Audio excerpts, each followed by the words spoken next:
Oh.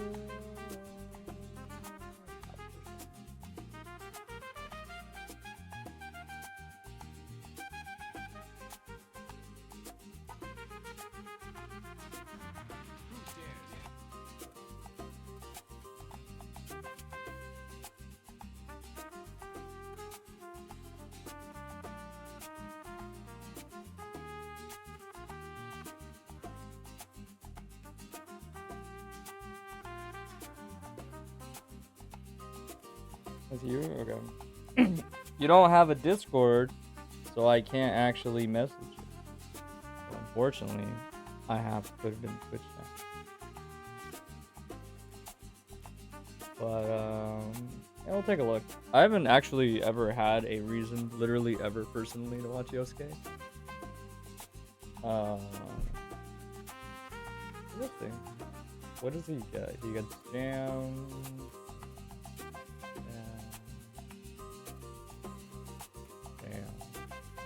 It really is just Karun the whole time. Or like, I mean, I guess technically we're not really gonna talk that much. So I guess we could literally just watch the chunk of it.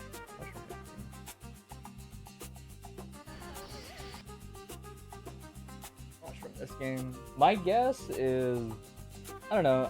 I said yesterday, but I think a lot of it for you right now seems like. It seems like just understanding or trying to get a better understanding of situations where you're probably just supposed to block. Or DP, if you know a DP. There's a lot of situations where Axel's like 2K is probably just going to be like matchup dependent. Like if somebody has something for it, you're not going to be able to like hurtbox contort your way out of problems all the time. Kind of the same with jump-ins too. So honestly, I'd say like mostly what I'm paying attention to here is when Yosuke whiffs buttons in bad spots to see like the frequency with which he even thinks he can like press a button.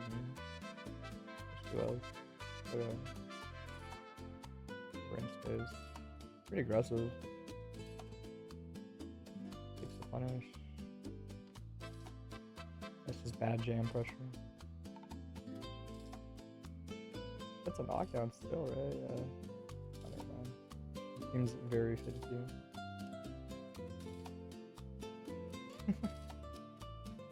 This is why Axel's dumb in this game. I get the idea. He does the cross up on wake up move because it's like, well, I have 50 bar and DP. It's just like he takes the RPS very willingly.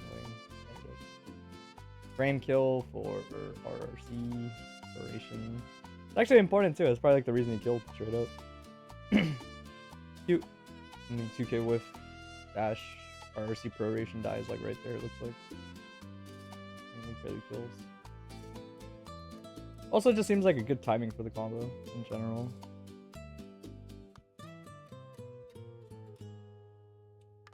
Yeah, I kind of like you don't do this as much, and even though he got clipped, I think that this is like preferable to what you kind of felt like you did a lot of. Which is like, he'll take a gambit like this, and he'll like move instead of pressing the button. Because that's okay. You can get clipped by like straight hits in this game a lot of the times and try to like wiggle out and move around in different ways. And I think he's just okay with that. But the idea is if you press a button there and you get hit, you just fucking die. Space is overhead, hold space. I like the idea.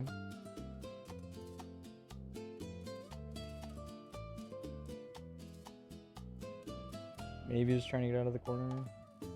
That move is sometimes worth eating an error punish for if people don't get a knockdown, I think. But obviously you're just like willingly taking damage when you maybe don't have to. I like it. He seems like a big fan of this. My guess is because it's the second time he's done it in the same exact match. He does backdash at round start 2S, which tells me that he's probably not scared of Jam doing something versus this. Like, I guess he's just assuming he'll never get 6H or something at round start. But he seems like a pretty big fan of it. Face overhead. Cute. He might do this for the trade, honestly. Like, this is the kind of button where, like, if this button trades, it's fine for Axel. Especially on jump-ins or, like, tech buttons a lot. Like, most of them aren't going to actually knock you down. They'll just, like, clip you and probably, like, knock you away. Maybe Jams would with JH, but A lot of other buttons wouldn't probably, but if that trades, like you might just get a combo. But yeah, this actually is also kind of like a good example of what I mean about like playing like bad situations as Axel, where he whiffs like his 6H, but he kind of just like starts moving away. At least that way they have to chase you, right? He's just kind of being defensive. He does 2k close slash. This whiffs and he just like respect. Just like, okay, my turn's over.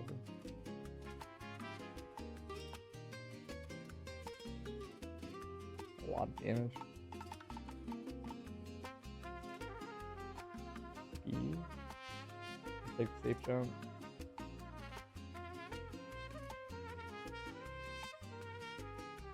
Super. What does Jam get? Same punish as everyone else.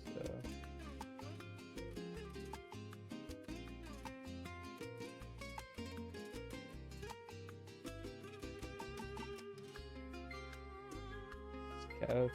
On kill. It's really close. Oh, that's actually better that they bursted that, I think. Well, I guess it depends.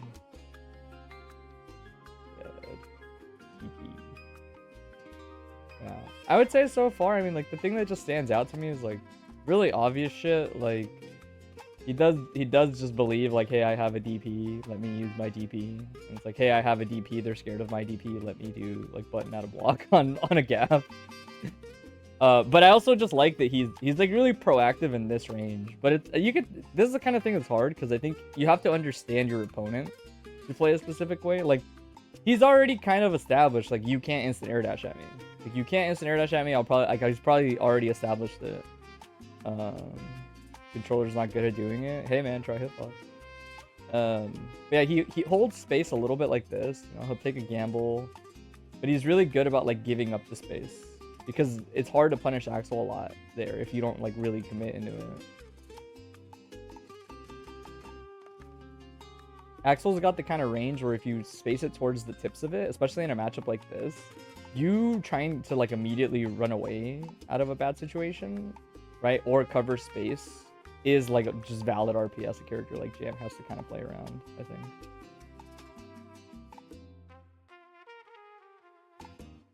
That's not gonna hit, I think. Oh, they did let go of FD. Yeah. That's cute. I think this might, I mean, it's hard to say, but this might be Hoshifu on Wake Up, because it ticks once right there on the first set, and then like very quickly, I didn't realize how quick the hits are between this. It ticks like right away again. He might beat Hoshifu with that, the way he does it with both hits of JS, which is kind of nice to know, because I would assume based on the timing that probably still safe jumped, honestly. That's why I was so surprised this hit twice. But that looks like a really nice safe jump to have against Jam, to really like lock out Hoshifu specifically, but also like if she DPs, like you can be ready for the Geki after, even if it makes things awkward.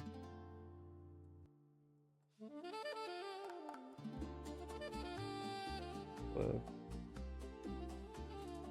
this is the part that is crazy to me. He is very aggressive in a lot of spots. I mean, he's pressing 2S because Jam is a character that gets hit by 2S. Like, right here, if she just jumps at you or IADs at you or anything, like, that shit's gonna trade or win. It's not a bad normal, I think, versus a character like Jam. She's not really gonna, like, punish it with, like, a ground poke for a lot of damage, unless it's, like, 2D, I guess. That stuff. Yeah, the right idea, too. He got baited.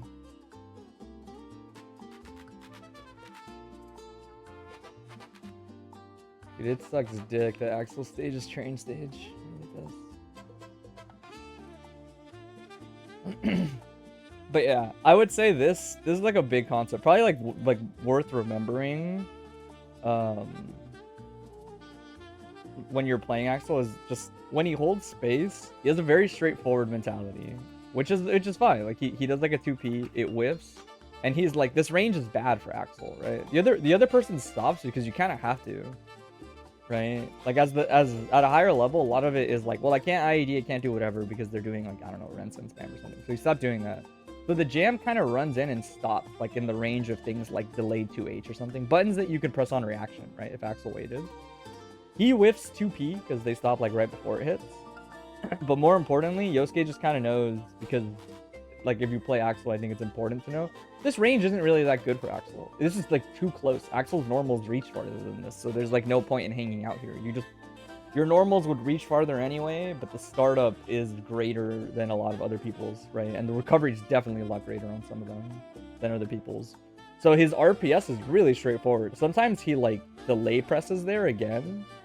Not all the time. And other times he just like backdashes. And even when he backdashes, the button he presses after is like maybe he presses it, maybe he doesn't. But he definitely prioritizes just getting back to like here. Because at the very least, all of Axel's options like can reach from this far, but he doesn't have to commit like as hard if they don't work out. He doesn't have to get maybe punished as hard. But see, he like gives up space, backs up a bit, chooses to respect. The reason it's tricky to just spam buttons all the time is that they all come with recovery, right? So it's like, if this guy takes space, and then he whiffs, and then he moves forward, and he takes space, and Yosuke whiffs again, like, you're point blank, and Axel's, like, super minus. And sometimes that's straight up just punish, which is why I get that sometimes he won't try to, like, 6P or 2S certain things, even though he maybe could, right? Like, he does this, and he probably could have just done backdash 2S again. He's done it, like, 8 times already, right? And it would have worked, probably, if I had to guess. Maybe it would trade bad, who knows? But he respects because I get that the idea is, like, if you're too predictable on worrying about, like, the biggest option at their disposal, like, I'm worried about IAD, I'm worried about IAD, you give up a lot. It's a really simple concept, but it is just about, like, internalizing that timing with people's approaches, right? Making sure you RPS between, hey, I want to get back to the space I want to get to, like here. Or sometimes once in a blue moon, like you whiff something and maybe you press something smaller like in place to punish people running up. But yeah, see, he doesn't always just like give up the space. Although there, I guess he was fine. That range is kind of like a dead zone. When you say that range, you mean the mid range, right? The one I'm saying that he doesn't want to be in. Gonna be closer or further? Probably further. I don't think Axel gets as much out of being closer, but yeah, you definitely would rather be closer where at least things like far slash just hit, like if you press them. But more likely, you'd rather be farther. You want to be towards the end of like, the end of 5P and the end of 2H. If those moves miss because they whiffed because you're too far, they don't really carry that much risk. So it's okay, right? In fact, sometimes it's better to have them in a range. We've seen it before like a couple times already where Yosuke will be like kind of far. Oh, you try to go for the trade maybe. Yosuke would be like kind of far, and he'll like dash into the range of those normals, which is like you're essentially full screen before that. It's a really big deal. Oh, 5D on a arcade cab. Cheap. Ah, you're almost dead here. If you had bar, she would kill. This doesn't kill. I try a 2K. Try a fuzzy 2K. This is a round start. Okay, he just mashes 2D. Wow, he actually is probably just fucking hard RPSing that round start. He's like doing backdash 2S. I have to assume the round start 2D like smokes 6H or something. Because this doesn't seem like it would be her far slash or her 2D. So I think he is just like hard RPSing. And if he did backdash 2S, she would just like die there.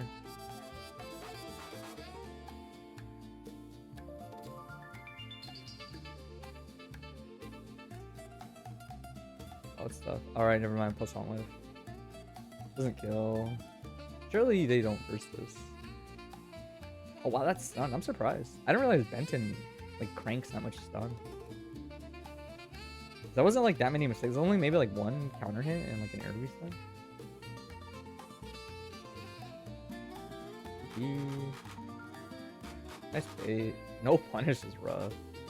Yeah, I like this. So like this is a good example too. 5H isn't normal. You don't really know how to utilize. It's disjointed as fuck, but it's slow and weird. He seems like he likes it kind of to cover. I'll talk about it like more in training mode, and I don't actually know if that's what he's doing, but he seems like he likes it for things like tech delayed air dash, which is like a thing that's kind of popular versus Axel. I think it's really good at smoking like 2H.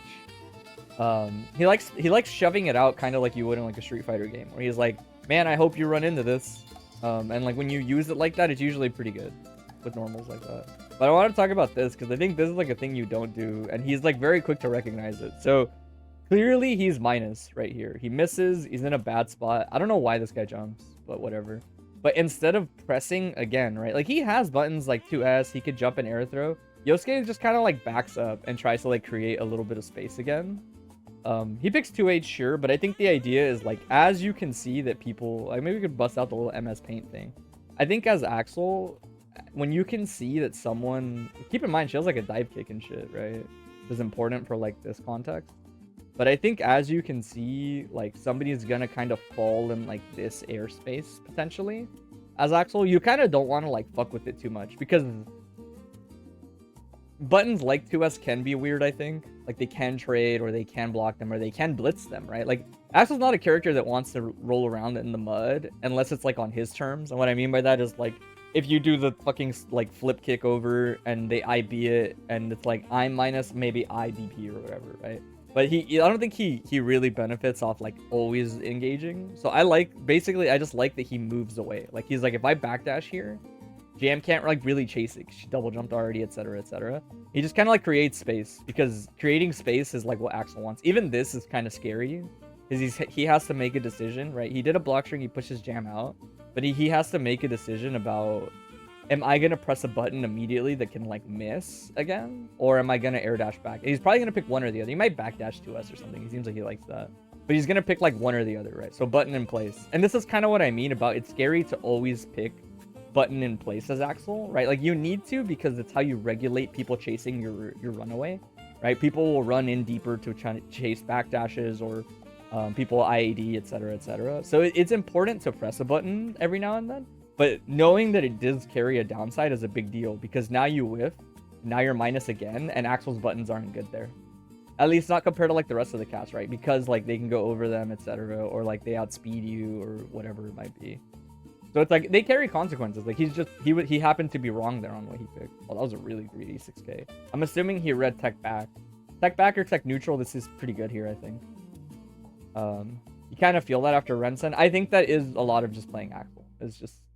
You have to be comfortable with this range a lot.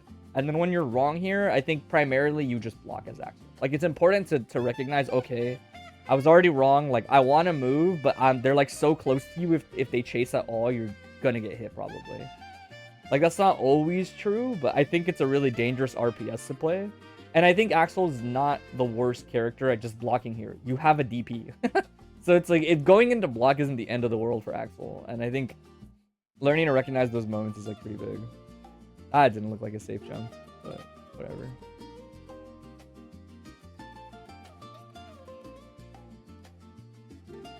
Yeah, as far as when he decides to go in, I don't know. It feels kind of arbitrary. Like he was minus, but he decided to get aggressive. He does have moments where it seems like it's almost for the sake of it. Like he does it for the sake of it. I think this is on purpose. Another, like, imagine she does like 6H. I have to assume this like wins. He does kind of just shove it out as like a semi-decent stop sign every now and then.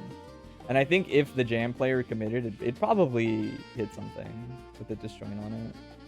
Oh, trash dead angle. That's crazy. I didn't even know if you wanted that, actually. Might be worst dead angle of all time. There's the backdash, but no button.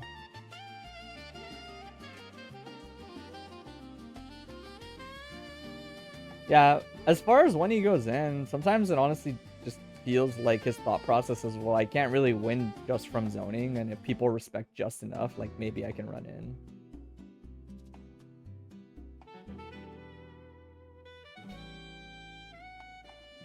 There's that situation again. But again, it's just kind of like weird RPS. Like, there is no explicit, like, right or wrong answer. It's really just a spectrum of how much each person wants to commit. Because it's like blocks Rensen, technically you're kind of minus. But he does like aggressive option. He's like, I think you're going to run up and block. So he does like this, and he does spinner. Even though spinner is technically minus, so he has to block again. DP is an option. DP baited, but not really. All is nasty. And right under his fastest button. It is rough. He does dash Rensen too. I get dash Rensen though. Like, that sounds weird, but dash Rensen is actually kind of better because of what he got. Like, this is, imagine if you do Rensen in place here and they block it, your follow-ups don't really hit that well, I'm pretty sure, right? So it makes sense that he does dash Rensen because this guy stops outside the range of 3P a lot. And if he didn't move forward, like, this probably isn't going to connect. And while this is minus, this is probably still better feeling than another block Rensen. Which is crazy to say, but it probably is. If I had to guess between the two. I'll watch like 1 or 2 more. I would say it's mostly just internalizing that, especially in matchups like this. It's just knowing the range that you want to hang out at and realizing that, like, you're honestly not incentivized to interact with people as Axel when you're not in the range you want to be in. Like this is too close, obviously, right? He wants to be a little further. As Axel, you want them to be like over here. Wait, what? Oh, I'm on the eraser. You want them to be like here and you to be like over here or something, at least. Like it's got to be near full screen. And like your brain should essentially be in like, my priority is running away, and the only reason I'm not just running away is I think they're chasing me, so I need to not run away and press a button. Is like the priority. I like this a lot. This is good awareness. You should steal this for people that jump away from you. It's a cute trick where he's like whipping this, but he recognizes Jam jumped away. So he's like, the only thing that can get back in is delayed air dash. But he doesn't pick 6P, he picks 2S, which I'm assuming is like easier to hit confirm, better on a trade, etc. Like, even if this trades with anything that's not, I guess, like Jam, JD, and you're not worried about that here, any air dash back in here is going to get clipped for, like, pretty good value here on a lot of the casts. Like, they're either going to get hit, and it's probably a relatively easy hit confirm, and the trade's good and everything, and more importantly, because they jumped away, if they're not, like, if they're not Dizzy or Millia, you know that you'll recover. Like, that guy didn't need an air dash back. That was a pretty dumb air dash back.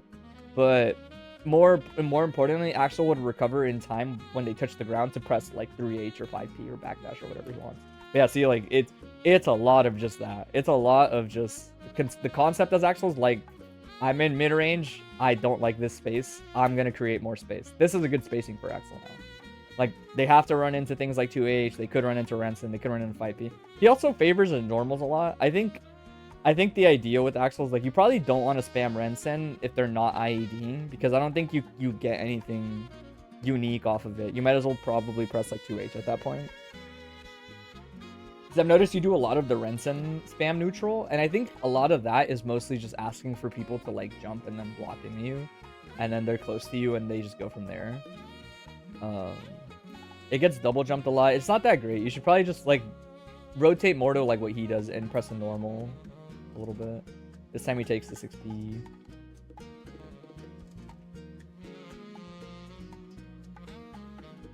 Yeah, I like that he does that a lot too, actually. That's like really cute. I don't know how good that actually is, but that looks nice. He does Rensen up follow up and it pushes out even farther, and he gets, this is the space Axel wants to be in. I like that a lot that he does that. Wow, that shit smoked far slash. It looks really good defensively versus Jam.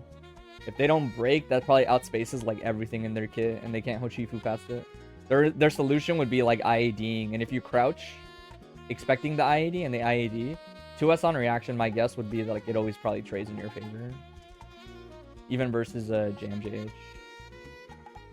Yeah, he has moments where like I don't know how I feel about this, but I get that Axel probably has to do it, where sometimes he clips off of jabs, right? Like Axel tends to do on air hit, right? So he gets an air hit, but it's not a counter hit, so he can't confirm. It's not a trade. He can't like get a trade combo, etc.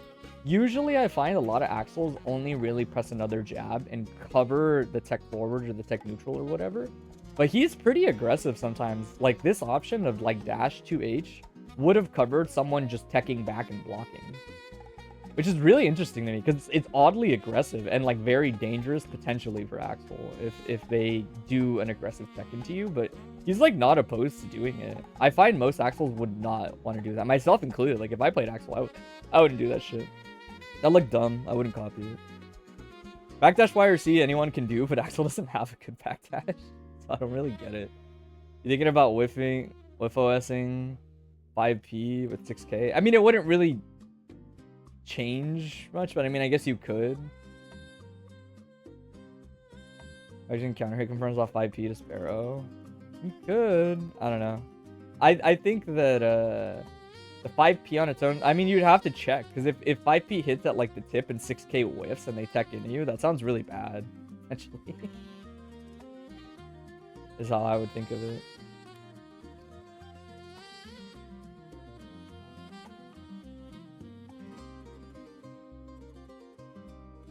I don't know what that was.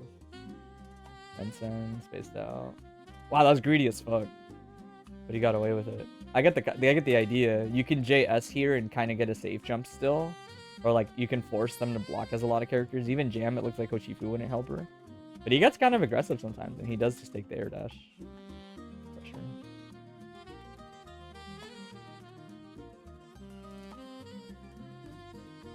DP the classic. This guy will hit depending, but juggle is height dependent confirm. Yeah.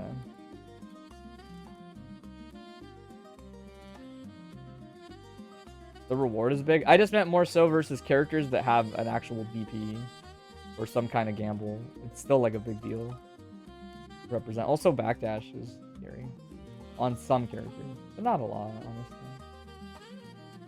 This was an interesting round, though. I do kind of want to go back. A lot of it did feel like minor tidbits of like, I guess he's just right and they're just wrong. Right? He gets like a hit and he backdashes. The other guy backdashes. So he ends up getting another 6H.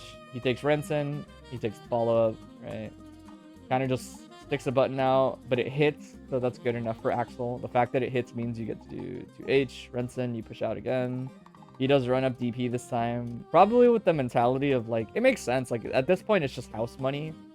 Right? Because DP on whiff is like awkward to punish is the way I would put it. Not hard, it's just awkward to punish. Like you whiff that DP, probably just like 6H is to punish. But the bigger thing is like IAD forward, run forward, block. Like anything that isn't run forward, block, they're probably like lose to the DP, I guess. Definitely just probably thought like I have a lot of health, fuck it. Like why not? Specifically, he just had the lead, so it makes a lot of sense. Oh, that's cute. That's cute. He cuts his combo early.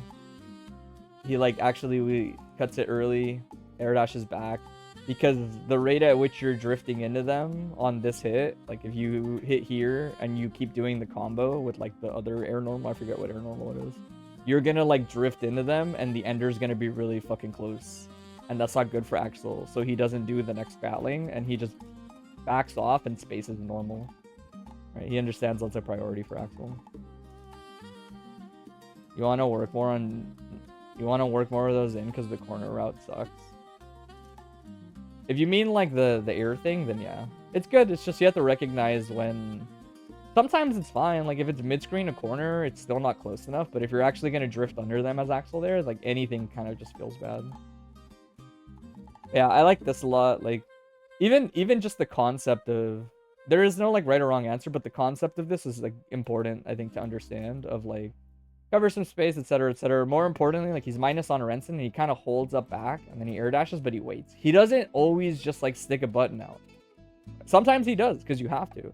But all those buttons carry end lag and extended hurt boxes, and like he still got back. This is the range Axel wants to be in, right? Like right from this distance, like 2H is gonna go about like this far. It might actually still hit, but it looks like maybe it wouldn't. But more importantly, like that's threatening, this is threatening, like he's perfectly where he wants to be and you don't need to press a button to do it.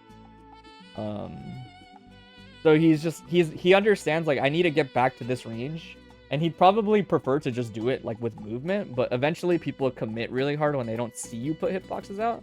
It's the only reason he gambles on hitboxes every now and then. Like blitz, sure.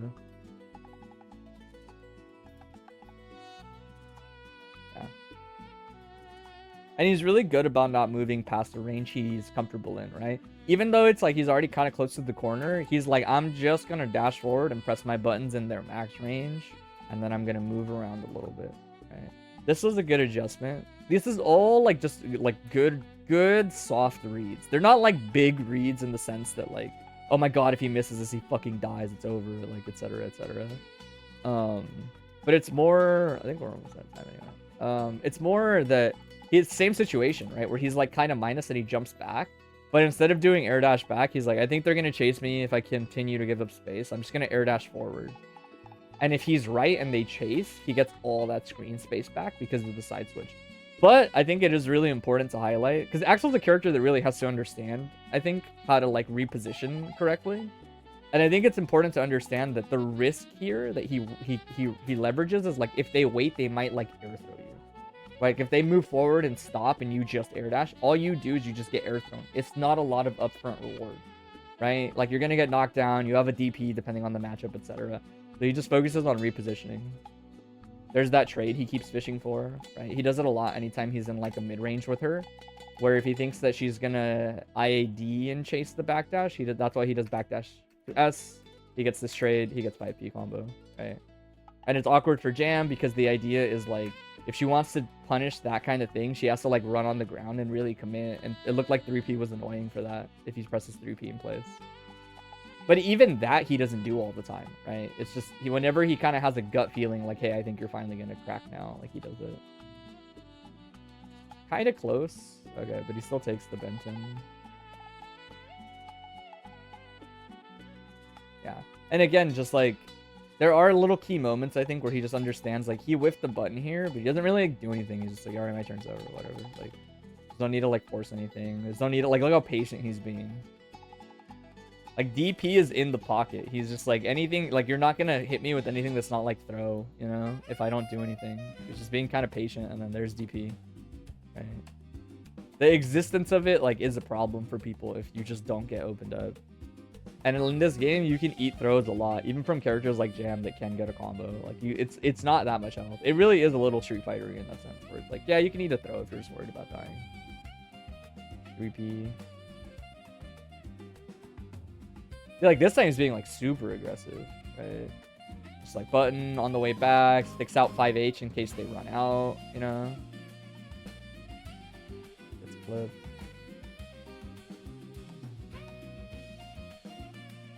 Oh. Boom, boom. Covers the space. Pretty, again, like, just really aggressive.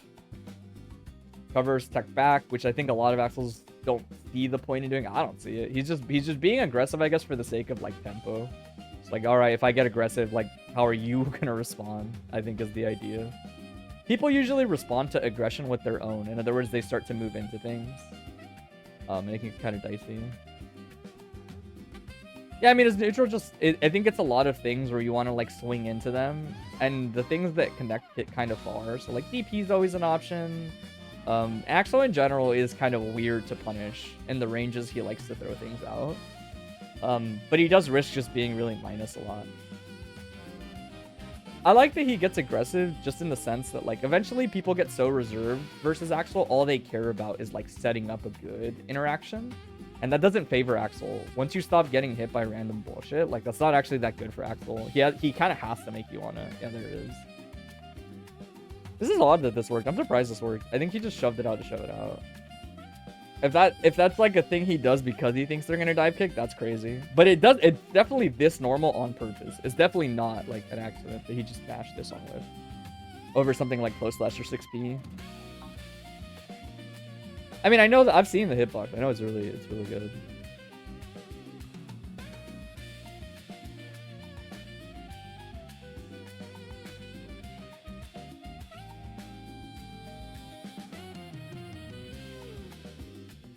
Yeah, what's the round start? 2D, backdash, 3P, backdash. Again, like, I only want to highlight it because I think it's really easy to miss it. Because I think a lot of people wait for, like, big interactions in block strings. And, like, it's the last thing I'll talk about because I think it's what you can work on probably the most right now as Axel, is understanding this kind of thing where it's like he whiffs, he's minus, and, like, instead of, like, trying to chase or retaliate, he, like, creates space. He backdashes and he gets aggressive with it, but he still always, like, backdashes. He understands, like, point blank outside of DP, like, he's not a big fan of Axel's options. And so he just kind of, like, chills. Takes the button out. I don't want you to chase me. DP.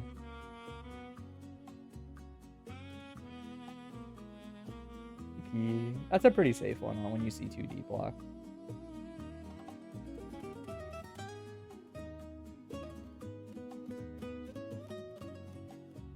Wow, he actually tagged you. You deserve to die. Yeah, but space events Axel's head sucks to control. Yeah, my point is, like, I didn't see you giving up space there much. Like, backdash is good. Situation after is still usually not spaced for Axel, but it's better than them landing on you a lot of the time. Plus, in this matchup specifically, it seems like 2S versus 3P is like a big factor if you're spaced for 3P. That's what it seems like. Okay, he's gonna get smoked, yeah. We have like just enough time for like one more, I guess.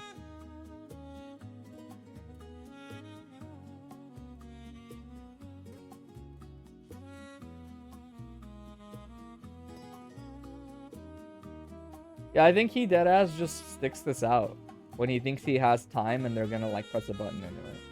And then he accepts that if it whiffs, it's like usually minus enough that he seems like he's okay with blocking.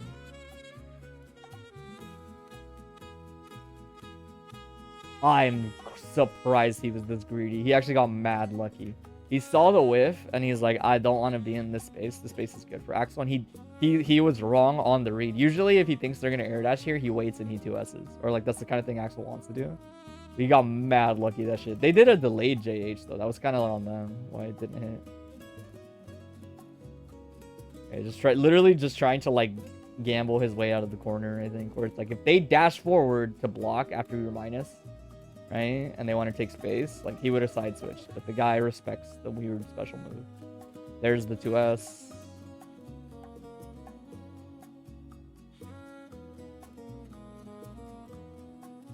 He is pretty keen on when he picks it. Like he sees 2D gets blocked and he's like, this seems like a good time to DP against Jam, right? She's probably gonna get aggressive off of it. And if they move away from you, you probably wouldn't get punished. That's gonna smoke you to the end.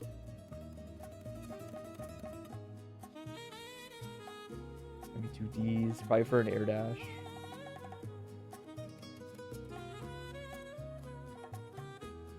Dude, this guy's actually crazy. I can't believe he takes the tech on OTG so much. I feel like versus a character like Jam, it's such a dangerous thing to do. He just doesn't care. That's a big hit. Yeah. But yeah, I like that he plays around with this idea too. Of like, whenever he seems, on average, more confident. Sometimes he's just aggressive to be aggressive. But he is like, this shit is from so far, right? I think it's different from other characters understanding that like, you can cover space from like almost full screen, right? That guy had to move back to respect it, right? And so he's doing like weird approaches from nearly full screen. And I think that is like a unique thing that Axel can try to do, the way I would put it. It's a similar idea to the rest of the cast, but he can just do it from so far. And it's really more like he has to do it, I guess is a better way to put it. Good example of like, this is kind of why it's good to not always press a button and just be like defensive on the way out. This is actually a perfect example. Is he whiffs on round start, he's wrong, but he like just holds up back. He doesn't like press whatever the air normal, the commander normal is. He doesn't press JS, he doesn't do anything, he just up back, right? So that if he's wrong and they call you out, like at least you get to block and do more shit, right? And again, a lot of air to ground shit for Axel is going to be like, can I DP you here or not? And like they have to respect that concept. But he doesn't always press an air button back. And there are like key moments where it matters, right? That's the kind of character Axel is. Like sometimes that shit just matters. It's the read, 1-3P.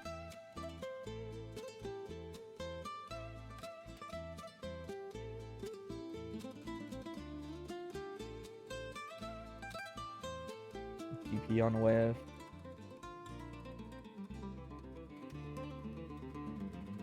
I do think the last thing I'll say as like this finishes up, because I have to like message the next person for their thing, is I think it's worth noting Yosuke obviously has really good intuition for, that's a cool combo, has really good intuition for his decision making, but I think something really important to note is like he's really okay with his mistakes a lot too, is the way I would put it. Right? Like, I want to believe a part of the reason that his intuition gets to seem so godlike is because there are a lot of moments where, like, he could have done the DP, but he's like, nah, that's fine. Like, I'll gamble on a normal, or I'll gamble on movement, or I'll eat a punish, or whatever. Like, he doesn't really rely on the existence of that option that much. Like, for everything. Let me see.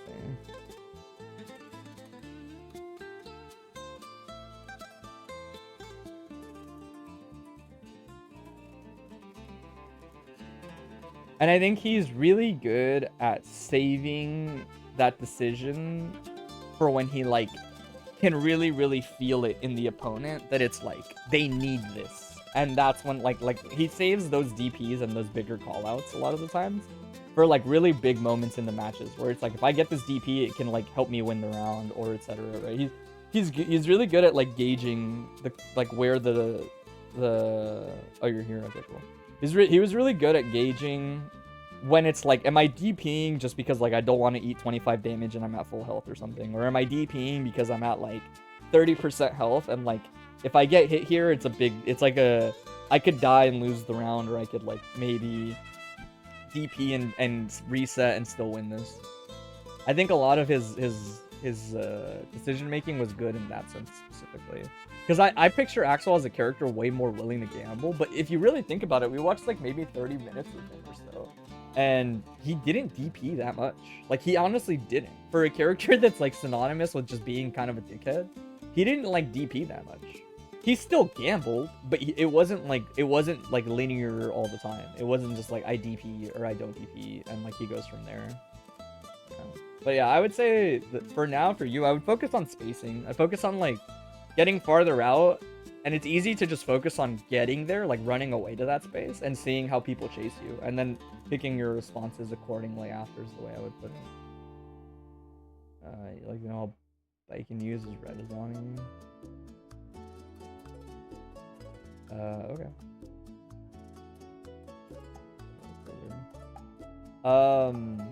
I'll say up front as we skip until like halfway through it. That helps? Yeah, no problem. As far as Red Azami goes, Red Azami is really just a matter of picking up on when you have a really predictable point in your block string. If you have something that always jails. Usually a good example is like, you're probably going to do a lot of pin toss into a button right away, and that kind of thing just kind of loses to Red Azami because the timing doesn't change much on that a lot of the times. But if you just stagger it a little bit, you can think of it as if you had to try to bait an instant block. It would find a lot of success there. That isn't really that plus, but that's good to get the burst out. They didn't need to like really burst that. Something to consider here, I'll mention this depending on how much it comes up because they seem really happy to do it, it looks like. This move doesn't have a lot of it, but it has landing lag. So you don't need to air throw it or anything like that. If Baiken, if you didn't jump here, for example, she would have landed right next to you, and you can throw as an easy punish, as like a very easy punish compared to everything else. You can still try to time a button when she lands because she has 6 frames of landing recovery, if I'm not mistaken. But a throw is very easy, and you don't want to mess up and get a zombie or thrown again, right? So you don't need to jump and air throw, that kind of thing. You can usually just wait. We've seen Baikens try to just raw zombie the pin in Kuchinashi after. They can? Yeah, like in neutral. Again, Baiken is just a character that's oriented around, like, it's gonna be a lot of how much are you being too linear with your option. Because Azami is a commitment in the sense that she's doing it preemptively. And so you don't need to worry about it on reaction frequently. But again, we'll kind of like watch through. So far, I have noticed you're like a little too... Baiken is really good if people like kind of just like lean into interacting with her all the time. And you don't always want that. Skidoki.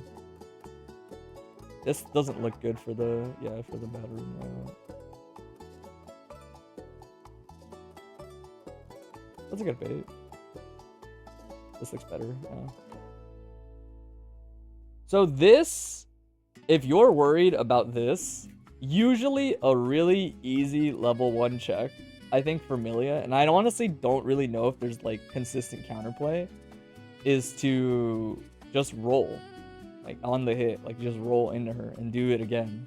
Because it's unlikely that she'll pick a lot of like the other shit, and Secret Garden is here. Like he has to use something invulnerable. Your game plan against her is mostly do nothing. You do it on level 0 normals. I wouldn't even go that deep. It's just, again, like here, you don't have a reason to kind of like do this. Baiken is annoying because she just kind of like plays this cheeky like risk reward. But as soon as you see the first flash, specifically because Garden is out, you should just roll and throw her again, the same way you did earlier. Obviously, you would want more reward or something, but like, only the stab has actual invincibility, and Secret Garden is literally on them. So like they have to pick this. If you roll through it, it won't hit you. It's gonna be hard to time at the end lag of roll anyway.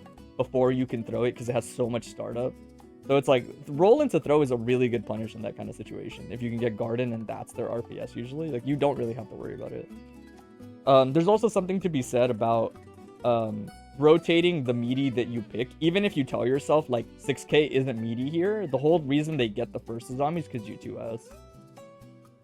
You were expecting him to try and red Azami or Mawari Komi. Mawari Komi is not that big a deal either. If they roll, I think if you roll and they Mawari Komi, you could probably still maybe far slash it or something. But I guess the idea is like, if you've already committed to waiting, continue to wait. It's really annoying, but that's the kind of mechanic Azami is. It gets its value off of you overthinking it.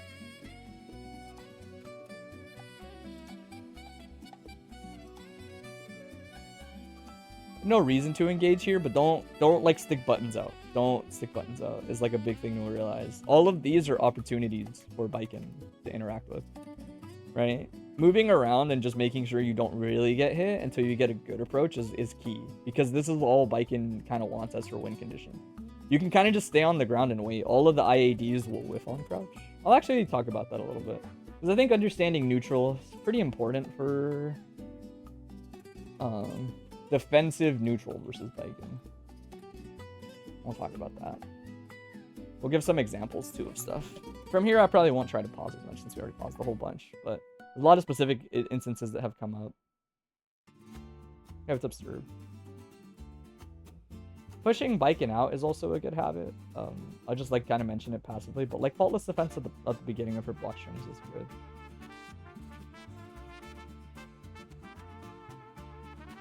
There you go.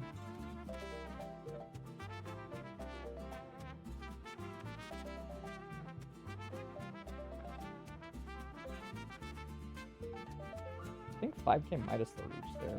Yeah, this kind of thing happens a lot. This is like the type of adjustment you need to make in this matchup. Or when you give up space and you're trying to abuse things like the cross-up hitbox on JH or whatever it might be, that doesn't really work against Baiken. That's like unique to this matchup, and I find that a lot of Millias have a hard time with that. It's important to just mostly focus on being defensive. Again, you can 6k here, or throw's good. I've been thrown a lot in that situation by Baiken. Here, just run away. Just run away. There's no need to dash and be aggressive versus Baiken. All of this roughly translates to aggression, which means that's going to happen.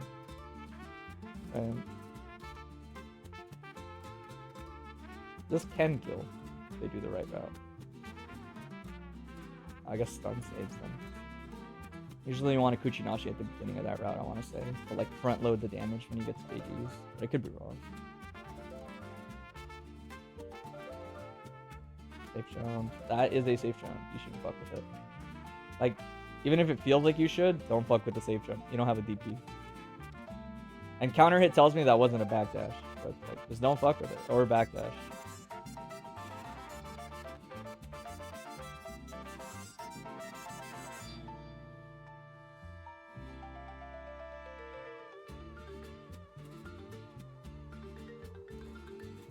Yeah, a lot of these are really subtle, man, but you have to, like, being more reserved, I'll talk about it too, but being more reserved is just important versus Baiken. It's really common when you have good hitboxes to want to shove them out to cover your angles like this with anybody, not just Millia.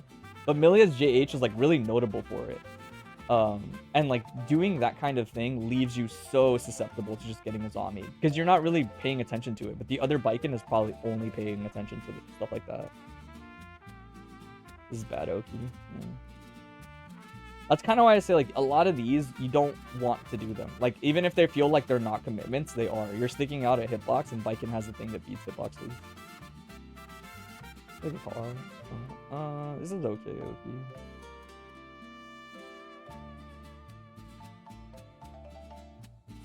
Like, this is a good example of, like, you have to, like, rein it in. Because if I'm Baiken, I hit the red Azami right there. They did it too early. Yeah, you do lose your patience and just going. It's reasonable, but that's kind of, like, that's how Baiken wins. Like kind of just, like, plain and simple. Like, that's just, like, how Baiken wins. So when throw's cheap, you have to react with jumper throw.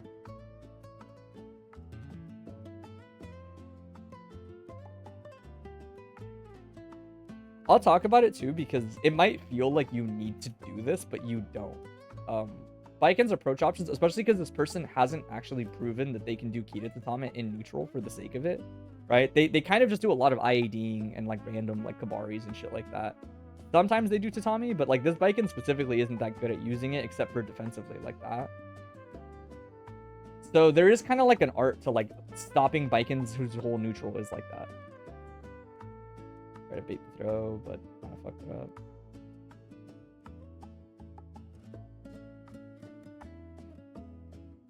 This is good. Just a retreat.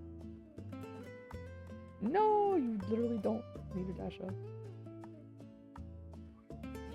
Faultless there is good as soon as you land. But again, all of these are proof that it's like between the two of you specifically, you're just like too predictable because in all of these spots they keep trying to go for like Redazani's. But learning to just either avoid interacting or more likely like go for a slightly different timing change or go for a low or something instead is like a big deal. I can't play press 4H there. That's like, I get it, but I'm like, come on. You can see the card. She's not throwing.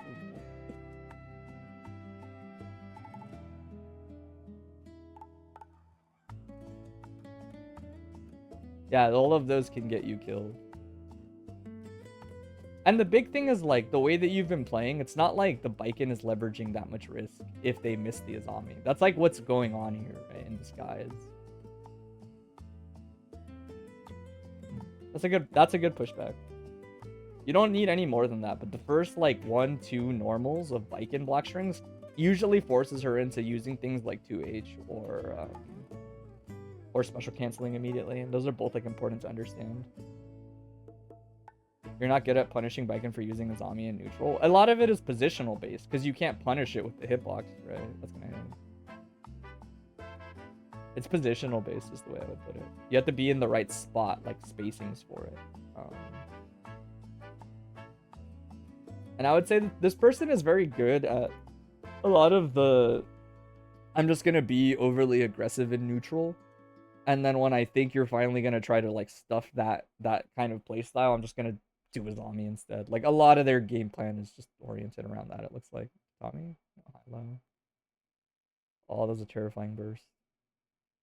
This is fine. It might not feel fine. It's fine. I want to like emphasize that because this isn't a problem. Like being full screen and telling yourself like nothing is really happening, that's fine. You have time. Don't like I mentioned that because people do get impatient when they're sitting here and they're like, well, nothing is happening. And I'm like, that's fine. Baiken doesn't have, specifically Baiken, she doesn't have full screen options. You can kind of wait at that range and see what she does if you want to, right? Millia's job is usually approaching in some matchups, but like it doesn't have to be in this one. That kind of thing shifts with like a health lead or not. Does Baiken not build meter when you're full screen? Not a notable amount. Not enough that you can't just chill. Like she doesn't have a special move she can really whiff like meaningfully. If she does Tatami's, she has to kind of tank her tension pulse because she's going to be doing IAD back Tatami's. So it's like, not really. The way I would put it is like not like a lot of the cast doesn't gain meter that fast, I would say. Actually, let me take throw. It's fine. So this, you got really lucky, but she's actually pretty unique and having like pretty decent RPS here. If you want one good trick, it's anytime you get these situations, button into roll is just very good at checking Baiken for not leveraging a lot of risk here. You don't need to know the specifics, but like roll is gonna often get around this, which you already know, but they're gonna pick it a lot there. In general, it's important to know. Don't tech that. Don't tech that. Usually it's better to just not tech this and let her miss the throw, which they didn't option select because they threw you in the corner. So she would whiff JH and then she wouldn't get like real Oki. It's important to know.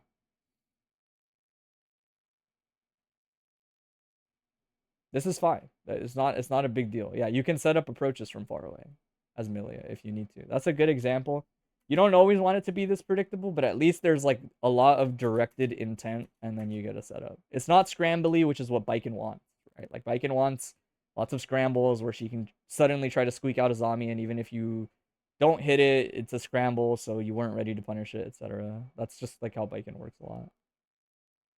You probably didn't need to spend that bar. I think Millia doesn't need to spend bar if she was going to get a knockdown anyway. Iron Saber would have been fine into some kind of okay. Put a news track after this. Yeah.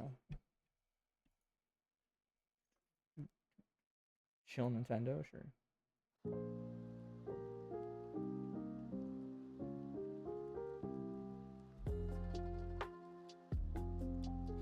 But I would say that that's kind of the thing that stands out the most to me is you do just like stick out hitboxes a lot, trying to respond to Baiken's movement, and there are ways around it. Again, I actually have not seen this Baiken ever use Kita Tatame in neutral. They always do it like defensively, and they always just run up or IAD instead.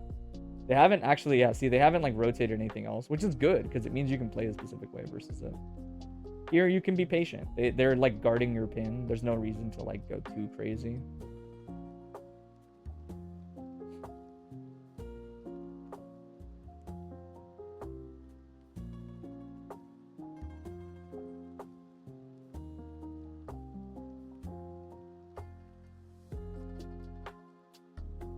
Like, this is cool, but I'm going to talk about why you can get this or something similar in like different ways. This is literally the first time they've ever done it, and that's the only reason it lost. If they did IADJS, I think they hit you. It's really funny. The thing you've been doing is better for like Baikens that have stopped doing like IAD button, but you haven't really like established that properly, so it's less likely to work as effectively is the way I would put it. There we go. Now they're doing it. Now they're actually trying to keep it on it. Then it gets a little bit more interesting, but for the most part, they don't really do it. Punish, bad moon, knockdown, pin.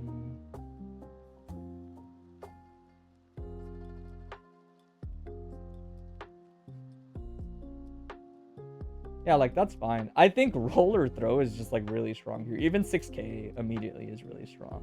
This Baiken doesn't feel confident enough to rip the super that gets out of Secret Garden, so you can kind of just like pick different things that are all good at covering initial Wake Up Azami. And the idea is like Secret Garden is there. Like you don't have to worry about too much except super if they start supering. That's it. Otherwise, like 2S roll, 6k immediately, run up throw, like they're all pretty valid and like good to use. This won't knock down, I think. A little iffy. You're also a little quick to use pin, in my opinion. The only reason I mention it is like it enhances neutral a lot, but in this matchup it's a little weird because of Azami. And what I mean by that is more like it's actually less about Azami on the pin and more about Azami after you force them to block with pin. Like any of these spots get really tricky for Millia to play consistently compared to usually how good pin is. And it's not that you... I'll talk about it more. We'll watch this one and we'll watch like one more. And I'll talk about kind of like the idea in neutral a bit. I would say like this type of thing is fine in any other matchup. I don't picture a lot of this being like too problematic. I think maybe you just use pin a little bit too predictably in general is the way I would put it.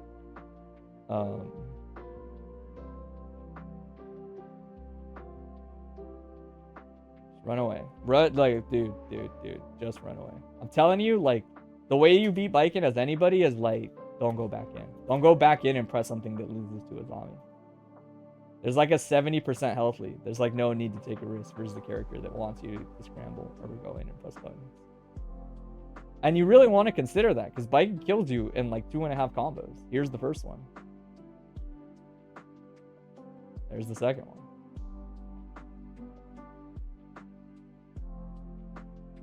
I was kind of lucky for / low-key. Not that lucky though. It was just like, even if it just trades, you might die there. Well, I guess in that context it wouldn't. But normally the trade there is terrifying.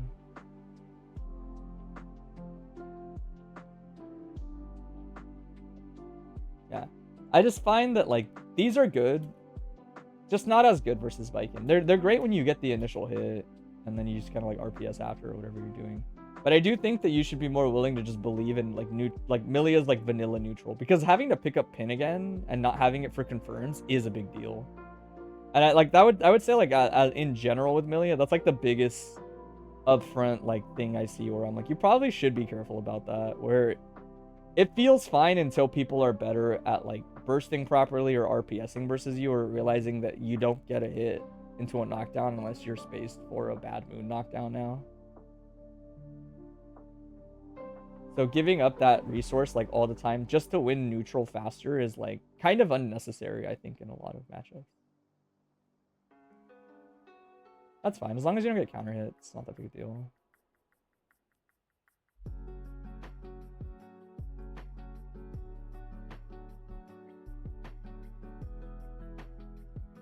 That's a bad burst. We'll talk about the burst points, but that's kind of a bad burst. Can get baited.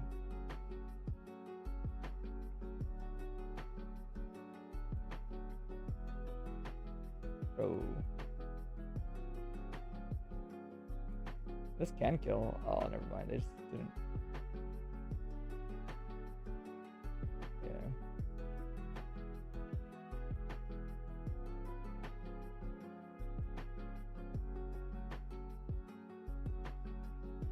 This is the classic. Don't do it. Just don't.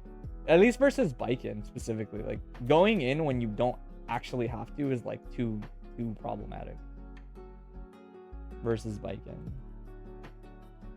That's not space. Funny enough, this like might not even kill. Yeah. I don't know. Yeah, we'll talk about it because they were strong. They did a lot of like good Baiken stuff for what it's worth, but there is kind of like a way of positioning and just being defensive. The thing that's tricky for Millia, I would say, is usually my advice to a lot of people is actually like, don't stick out a button versus Millia all the time. Like, don't feel like, yeah, I need to stick a button, or sorry, not Millia, versus Baiken all the time, and be more not willing to block, but like more willing to let like Baiken take a little bit of initiative on a lot of little things. A zombie is one of those mechanics where it gets a lot of value if you think you need to interact with it in the wrong situation. And what I mean by that is like, one, like your initial question was like, when do Baikens red a zombie? You red a zombie when it's obvious that the block string is coming. In other words, when you do this, you're gonna run up and press the button, right? Like, all I have to do is zombie right there and I get it.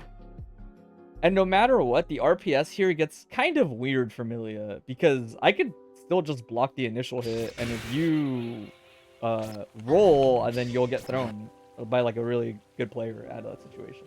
But more importantly, like, the reason that this doesn't work that well versus Baiken is that you have a really telegraphed approach after, right? And Baiken is an RPS character. Like, she'll take RPS as long as the quality of it seems decent. Like, I'm not gonna just stop Reda zombieing here entirely because it gets baited like maybe once or twice. I will just RPS with how you bait it instead, right? But the value of this in general is just worse versus Baiken. Doesn't matter like how you're getting it, because she's just gonna gamble with you there, and her gambles pay off way better than yours, at least immediately. And it's easy to not notice because Millias are like so used to like, I see the angle for it, like, oh, I went through you, like you can't do anything about that pin usually, right? But Baiken can. They actually didn't really do it much, but they can just zombie you like up front like this. In other words, like they can do so should you try to get hits more from neutral and less from stagger pressure? I think so, yeah. I think learning to just be a little more defensive and intercept certain stuff is just important, or like be more reactive. In other words, we'll talk about it, but more importantly, this I think is just is like a habit that gets worse the better the player you're playing is. This is a good tool. Like she has it for a reason, but the fact that you lose pin and like don't really get it back unless you do like throw into like immediate thing is kind of dicey, is the way I would put it. It's good in the sense that in general, like this is good in the sense that it forces interaction, and then it's like, hey, I get my pin back or whatever, right? It's bad in the sense that it's really telegraphed, and like if they guess right and say they tick throw or they mash correctly on you, like you get knocked down as Millia and you didn't get pin back, right? it's like gambling the pin really up front in a way where you're like kind of less likely to get it, I think, than some other situations. It's not bad, it's just I don't like it as much as Millia's that will like do it a little bit more once they like confirm like, oh, I hit you, and I get like a good quality string point blank, and the frame advantage is like really good. That is less of a case in this matchup because Redazami will happen like right there, and so you have to be really careful about that. But in general, that was like the biggest thing I noticed when I watched you play, like across all the matches. Like you just do this a lot. Like you just throw pin a lot, and it's good. But there are like so many different ways. Like someone can even like as a read wait and see and blitz it, and then at that point, like it's on you to decide how you interact with them. But you don't have pin anymore, right? It's good to keep in mind, but don't make it your whole game plan. Learn how to like get space in different ways by doing things like there are different ways to set up trajectories as characters, right? I don't have a concrete one in mind, but the difference between this and the difference between this are different. This one ends right on top of somebody as Millia, right? Like carrying momentum and doing this puts me right here.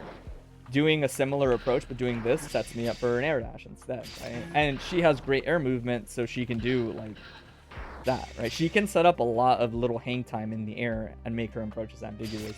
It's not just like run, jump forward, super dash, like air dash, air dash. You can slow down and feel it out a little bit more as Millia. I would play with the idea more in general. As far as Azami goes, it's gonna happen anytime you give them telegraphed interactions, like things like that, right? Or pin toss or etc. or IAD this. I was saying you gotta play more reserved and neutral in general. And what I mean by that is like it's easy to want to do this because it beats normal characters, but if they do IAD Azami, you like just lose there, and there's not really a way that you can stop that easily. It's almost to the point where you'd rather just like not really stick this button out, and if Baiken does like this, it's not like the end of the world, right? Because a lot of people are like, well, I want to do this so that I can get like this hit or whatever. But that, like, you have to think about it from a risk reward perspective. You get a single jab and she gets like half your health bar, right? And you don't even get a knockdown from this when they're retreating, right? Just make a mental note versus Baiken. Don't press retreating normals. Just like block more or jump back more instead. So that if you get hit, it's like, it looks more like this. Oh my god, Millia jumps so fast. There you go. Like that. And that's fine. You can just kind of like push back. Like outside of Yozansen, it's just some strike throw. And that can be scary, but like at least you know it's just strike throw. And Baiken is easy to push out compared to some other characters on average. So it's nice to just be defensive. I mean, jump by B is fine. It's obviously there. I don't really say it like as a whole strategy because you can't even like control the height you block things at necessarily. If you block something up here in UIB, it's like not as good as like here because I can't air throw, right? Like I have to hit like a low altitude one. I have to be like over here and hit like a low altitude IAB. They're really conditional. It's a good habit, but it's never like, to me it's never like this is my game plan versus a character. Like it can't be that, because when you block it high, it doesn't really matter anyway. But yeah, you should go for it. Not like as a whole game plan. It's really more just about understanding like if they're gonna IAD at you, like you can just block a lot of the times. And that's fine, right? Like if I IAD here, I usually don't get hit. Like they have to do it like right away, like right here, and then they clip me. And at that point, you have to understand the RPS of neutral, which is if you just wait here, you can just throw them on reaction. If you block it high, you can double jump, retreat, and go back to neutral most of the time. That's conditional. That's like not necessarily true. Because Baiken can do punch, punch, punch, punch, punch, kick, and then like the kick kind of like I've been in that situation enough to know it's not consistent, but the point is kind of like digressing. You can do it, it's fine. It shouldn't be your main game plan because it's not consistent. Even getting clipped in the air by Baiken is fine at certain altitudes because like they don't all turn into knockdowns, and that's fine. As long as they're not knockdowns, they're fine. But more importantly, when somebody is doing like this to you, you're being too predictable in your movement. You're just running away, and that kind of like happened a lot in a lot of those. You need to figure out when they're just kind of chasing you down and be more willing to be patient like this. Because you can see these on reaction and get good reward as Millia. This is good reward as Millia. You get run up this and you get like some Oki. And it didn't cost you a pin or anything. Right? This is a good situation as Millia. Right? But you only get that if you just be more patient. And versus a character like Baiken, you don't want to do this. Obviously, versus other characters, you do. But you're not going to be able to visually confirm Azami consistently. So you don't want to do that versus Baiken. Versus Baiken, that boot, like that concept doesn't really exist that much because of Azami. So you have to be more reserved and go for punishes that are like less upfront damage, sure, but they're still good. Like this is still good to get. And if she does IED Azami, I'm never going to get this to happen to me, right? Because if she does this, I'm just going to fucking die. Right? And I die.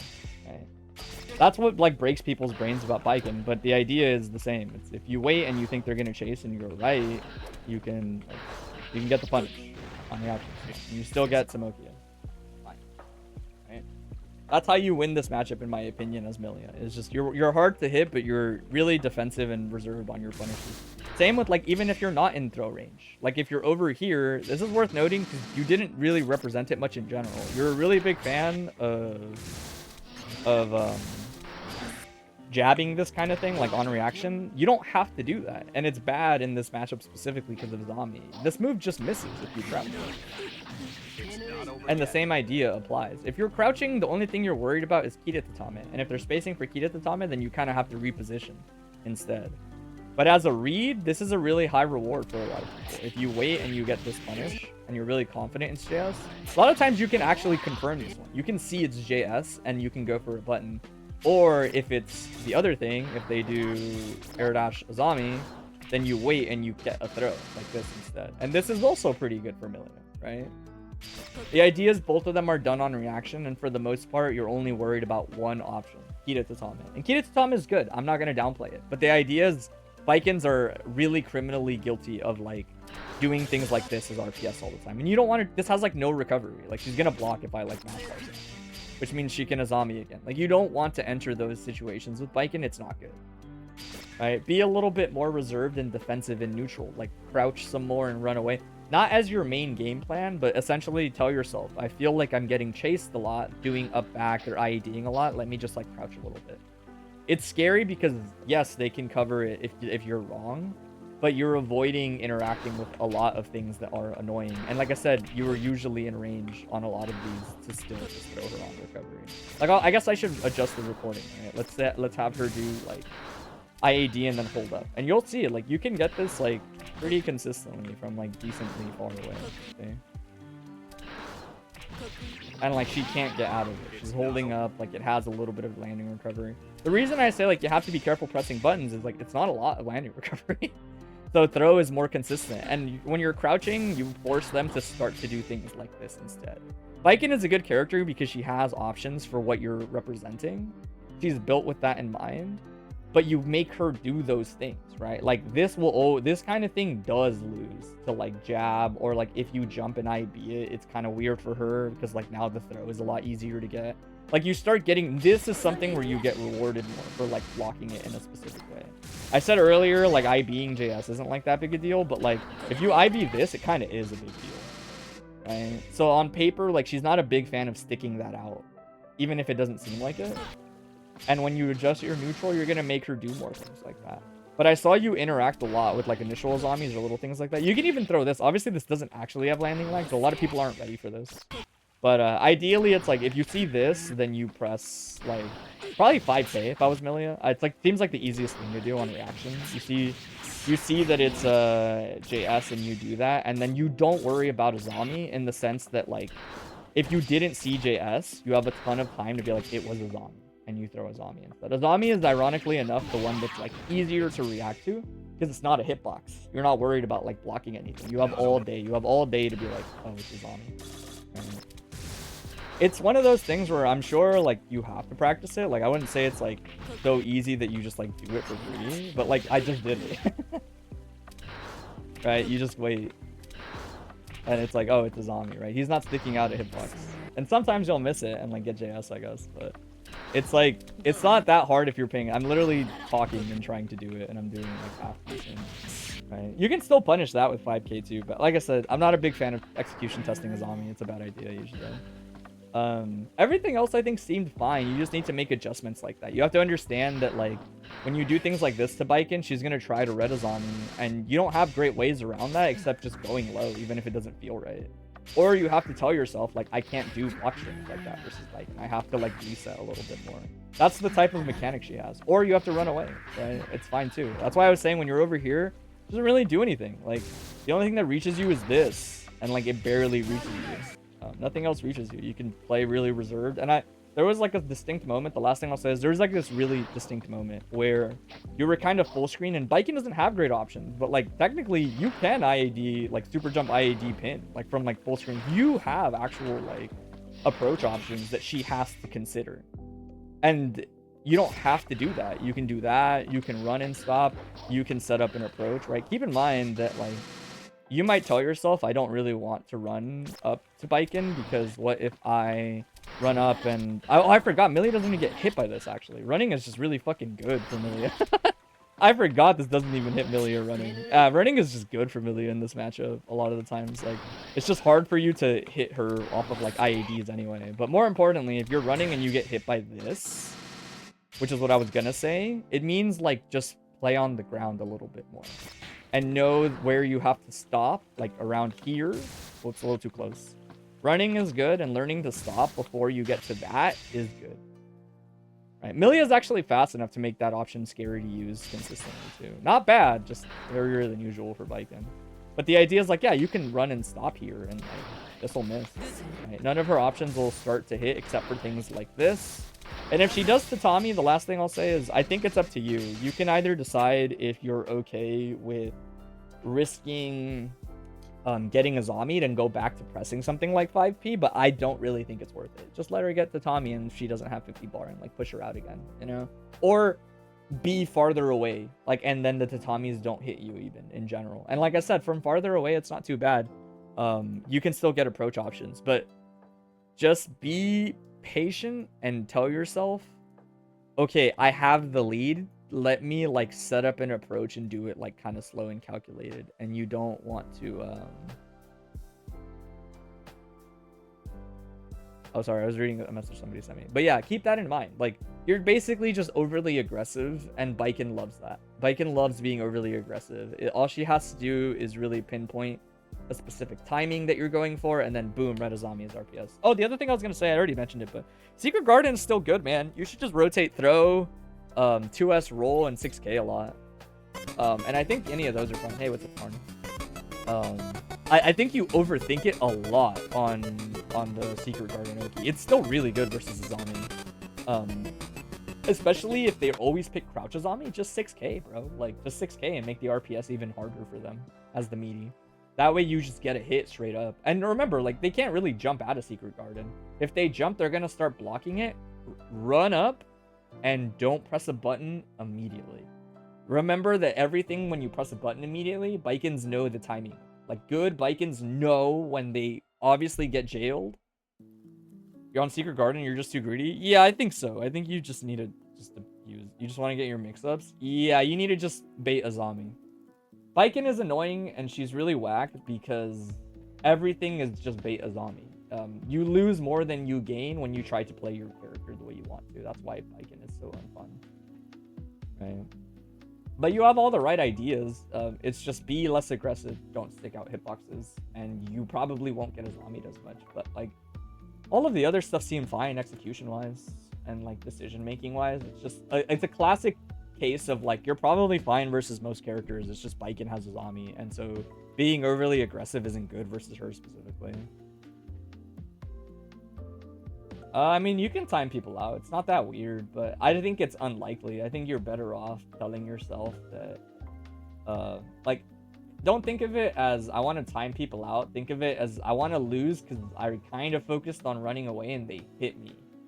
But be willing to hit people, like, trying to play like that against you is what I would say.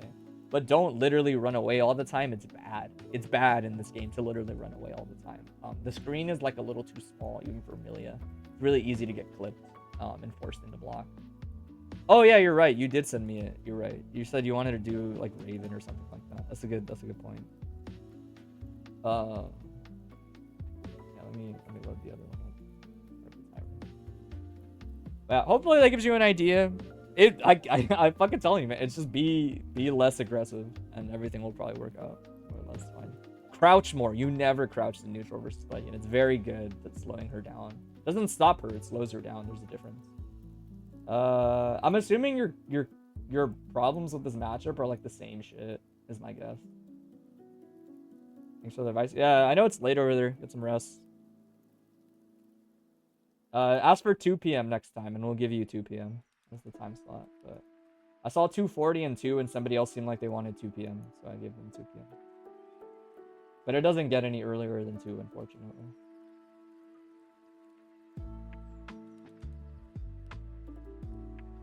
Let's see. Same things. Yeah, I think that this matchup, I actually don't think this one is too bad. It's probably just awkward for Slayer or for Sin. It might be kind of bad. I don't know. Armor seems good, is the way I would put it. The stance armor specifically seems like it would be pretty good. But I do think risk reward is pretty good for Sin, and I do think that. So we actually have gone over this matchup once before. Funny enough, if you want. Oh no, you were here, but. When this matchup came up, Hida, I believe, lost to Mayumi's at Frosty's the year before this one. And I remember the takeaway being Sin seems like he's better, specifically with Elka at like and kind of Beak Driver, but a little bit more Elka as threatening things from further out. Like he doesn't want to hang out in the mid range because Raven can disappear, and it gets dicey. And we just block. It's fine. Sin is, I think, we'll double check. I think Sin is one of the few characters that can like pretty consistently 6p this on reaction because of like how fast he gets it. You obviously have to practice it, but a lot of characters I tell them to just blitz this. I think Sin is one of the few people that can usually 6p it like pretty well. Yeah, don't DP led. We'll check. I think his 6p is good enough. I think it's like Kai's, where like Kai is a character that can 6p this pretty easily. Some characters can't. Sometimes their upper body invul or their button isn't like fast enough. Get mixed. This doesn't kill, but it's gonna be ball Oki into the next thing kills. Oh, never mind. This might kill. I guess Sin is low guts, and this is quite a bit of hits, but I like don't really believe in it too much. Yeah. You can 6p. It's just kind of tight. I'll double check.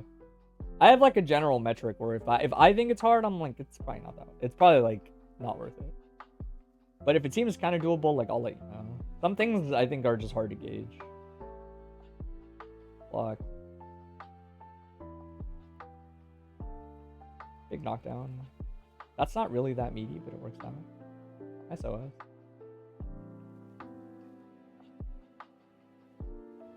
Going around telling people the announcement because it's funny, but they put Yujiro, Hanma, and Tekken. I don't know who that is. Dedge. Boom. Boom. Beak Driver. Good Beak Driver. Not that it matters, but... It's the Baki guy? Oh, that's kind of sick, actually. That's actually kind of sick. Overly aggressive. I don't think you should leap much at Raven. I think he's got pretty good buttons for it, probably. If you're leaping at him, you should probably back up. You've also been... So, you've been pretty aggressive out of block. This is fine. Usually, just kind of, like, letting Raven do his thing and, like, push himself out is fine.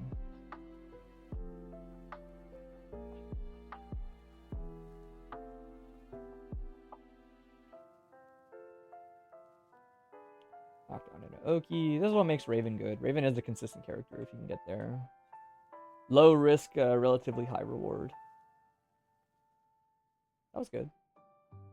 Here, don't panic. Don't panic. Sin's the kind of character where, like, all you really have to know, and we'll show it, is that getting bursted into the corner like this usually means, like, frame advantage for the other guy. See how Raven is, like, already actionable since, like, over here, basically, and you're, like, barely teching. Sin is not that great at playing with disadvantage here. Like, he's not good at abusing being a minus here. It's not in your best interest to get aggressive. Not even because of shit like that, just, like, in general. Like, he's not that good. It's an uncomfortable range for Sin. He doesn't really want to play that game a lot. Blitz is good to represent. This might not hit right. I would eat. You need to refund your calories here as Sin. Is the way I would put it, and we'll talk about this a little bit. for like calorie management. My metric for playing Sin is if I can't do like elk hunt into like beak into elk and be like okay on calories, I have like too few calories to do pressure. And looking at this, I'm like, I don't think this looks like you can do like beak into elk into beak or something like that. Kind of miss playing Exert Bedman. He's right there, man. He never went anywhere. This is also a matchup where spacing out and holding the corner, I think, is good whenever you do get it. Kind of like not as important, I think, right here, but maybe like worth mentioning. Defensively, you actually could maybe just jump more instead of leap, but there hasn't really been like any glaring like, oh, don't do that or stop doing this so far. That's good. Dead.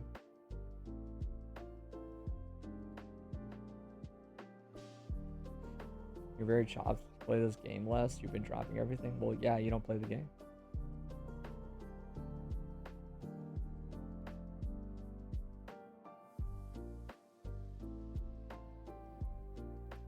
Yeah, again, similar idea, man. Like, you just, this is probably, like, the most notable bad habit is, like, you can't get aggressive when they burst you.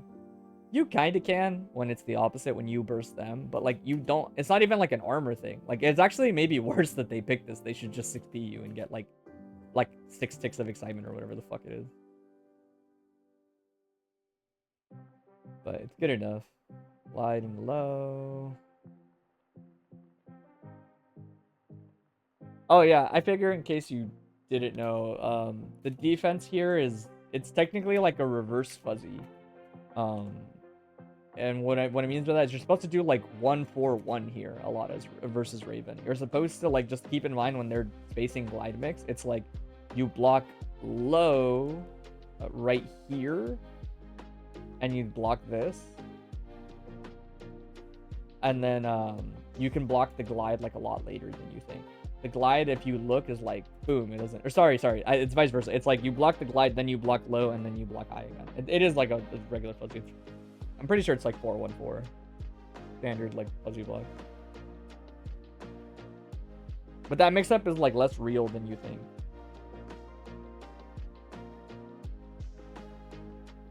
So kind of hard to get back into it, but you'll try when you have the chance. Just play it if you like it, man. It's not that complicated. I think if you go for this, you have to do super, by the way. I could be wrong, but I'm pretty sure you're supposed to do rising. If you're going to do rising JH, you're supposed to super right thing with the RTL. But I don't know if it hits everybody on regular hit, honestly. Even is kind of short. Yeah, I don't know. I'm just saying, like, if you're going to do the instant overhead, the RC doesn't really combo unless it counter hits. So doesn't really, like, lead to much. And then the last thing I'll say is you got to use, we'll talk about it because it came up a lot in this set, is actually like preemptive JH to help with getting thrown is a really weird concept to internalize because it still doesn't really lead to like a consistent situation after, but it's important to recognize. Oh, that could have absolutely hurt. You can get like half their health there if you recognize the 2H hit fast enough. Don't mash versus Raven. Raven isn't really that scary. Like, it might not feel like it, but Raven doesn't do damage even if you're wrong. He just builds a lot of, like, resources. But, like, even if you're scared of throw here, like, I would sooner recommend, like, a fuzzy jumper, a fuzzy tech. But mashing is, like, giving a lot of upfront reward to Raven instead of forcing him to throw you. Or hit you with, like, a low.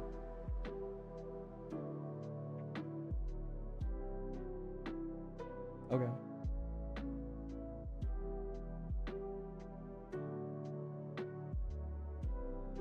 Nice, that was a good option. You can kill. Yeah. You do really love the game that it is. First time ever playing Baiken, so you're very attached to it. It's just demoralizing. You just fuck it up. It's fine though. You just need to stop chickening out. Yeah, I think it sounds like you play fighting games and you don't want to lose, and this is a hard game to get around that at the beginning because it's a hard game. But it's okay. It's a fun game and it's very rewarding to practice. Depends on how you look at it. Oh, take an actual safe jump. Oh, take an actual safe jump.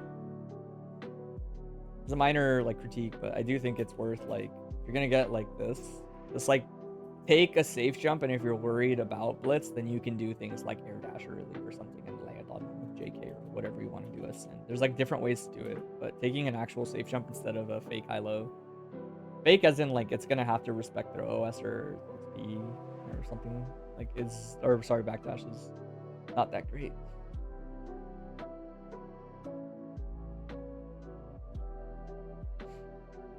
And I guess the last little tidbit, you've been trying to always like out of the corner. And you kind of need to learn to like fight out of the corner a little bit. Sin is okay at it, is the way I would put it. But the idea is like you're not really like fast enough in the air, and kind of like not most of the characters in the game are, to try to like shortcut your way past. You're not like actually fast enough as a character to like IAD out all the time. Sin is like a really slow, averagey IAD on purpose. But he has good buttons to kind of fight with out of the corner if he can build space. And so it's like usually important to keep that in mind.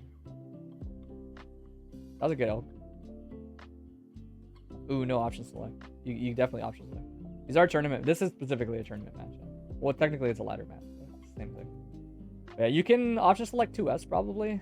Characters that don't have an invul option. I don't do it all the time, if I'm being real, because I don't need to when I play Baiken. But if your character is a character that safe jumps a lot, and you're fighting some character that doesn't have a reversal, it is worth, if you're a tryhard, learning to just like shove a little option selector every time. I actually do it with Baiken now that I think about it. It's really easy to like automate and get in the habit of. There really isn't like too much of a downside. Eat for free.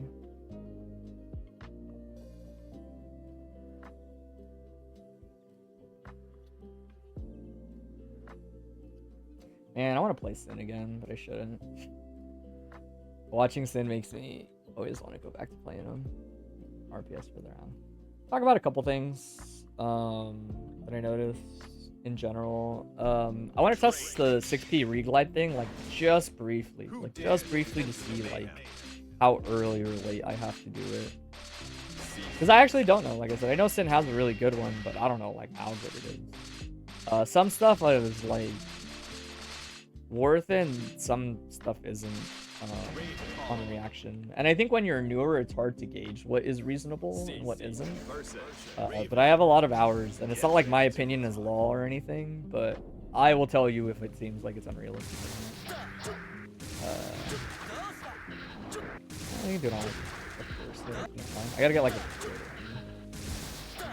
I guess with the Raven, you could literally back up and move forward. Dude, this is just slow. There we go. Do it. Wait, did I record it right? Oh, fuck. Okay, that's good. Oh, 2P is like way better. I got it on accident. It's not too bad. It is tight enough.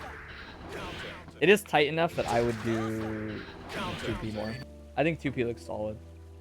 When our VOD reviews, you might need tips to get back from the stream. They're bi-weekly. If you type !blue sky, the form is on the blue sky every other Monday. About 5K? Nah, you should press 2P. It's a speed. It's a speed thing. This is faster than this button. I like a good jump. I think this is like 7.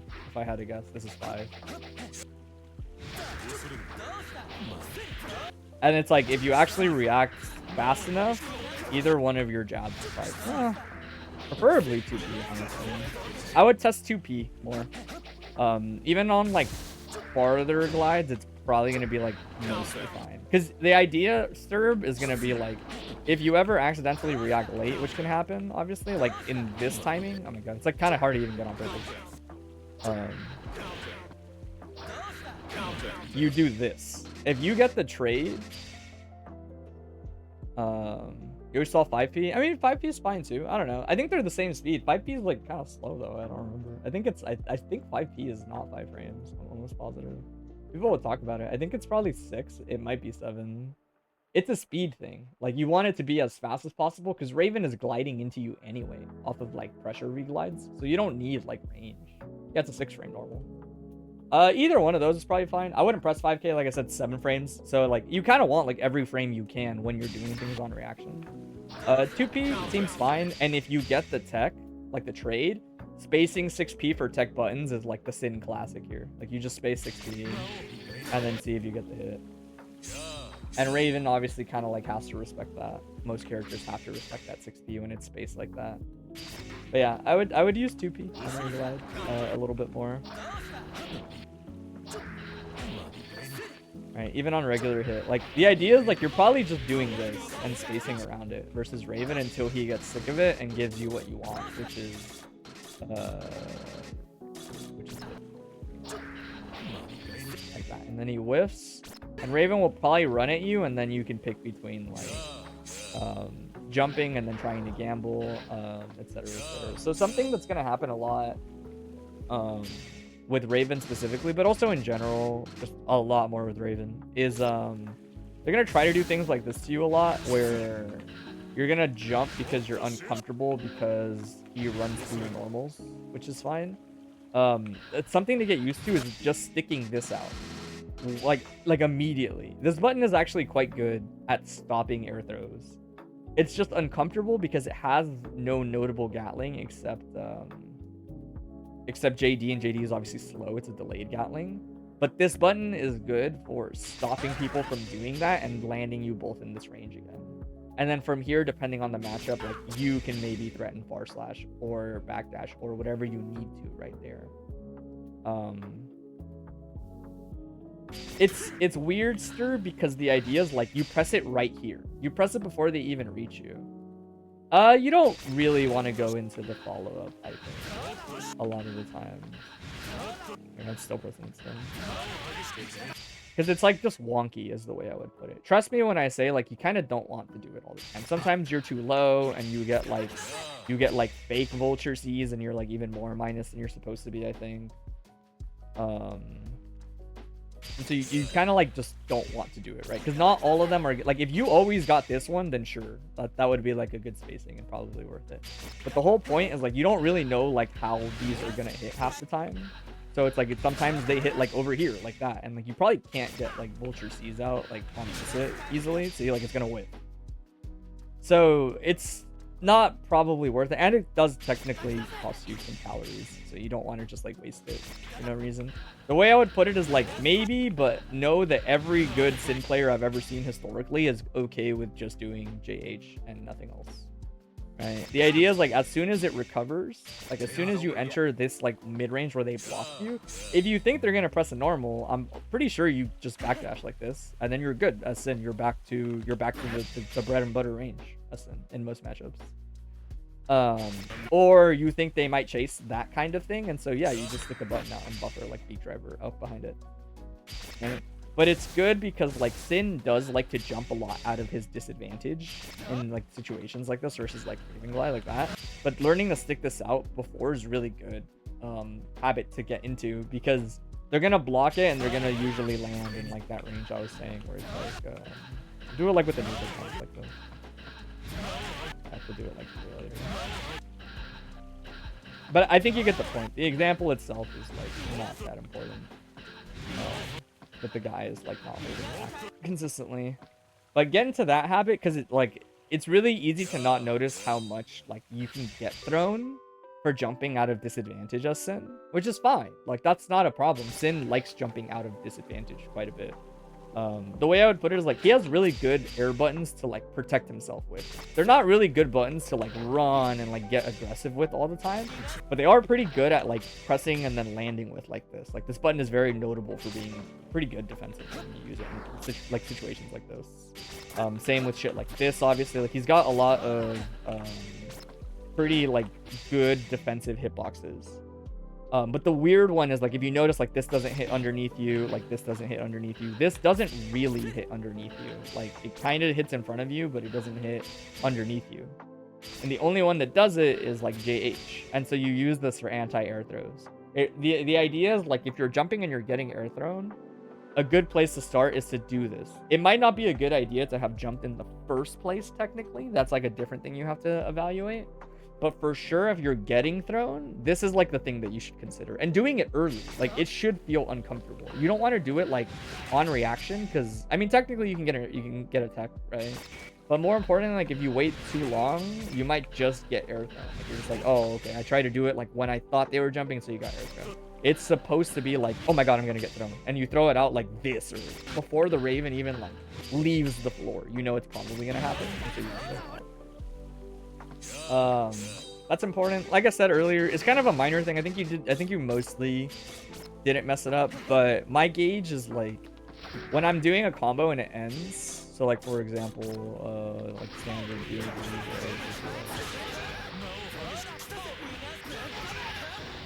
the reason I don't like going in here is if I do I'm out of like calories. If I can't do like at least 2 Rekkas, hopefully like a third one, then it's not a good point to go in with your calories. And there's an argument, like if you're gonna win the round off the next hit, then like sure, maybe. But in general, I don't like it. I think it's really risky with Sin. It's only really like a valid thing to consider, I think, if you could win the round off of it, like off the next hit, then it's like but more realistically, like if you're gonna cash out on a combo, and what I mean by that is like I did the full B&B, right? There's a reason there's a difference between like these two things. If you get a hit like this, you can do pressure after it, right? You take a slower, like a smaller combo on purpose so that you can do things like and you're at least at yellow calories. Yellow calories means like shit, you could do this and then try to force the late like Y or C. Oh my god, they really nerfed that. There, right? And you can do that.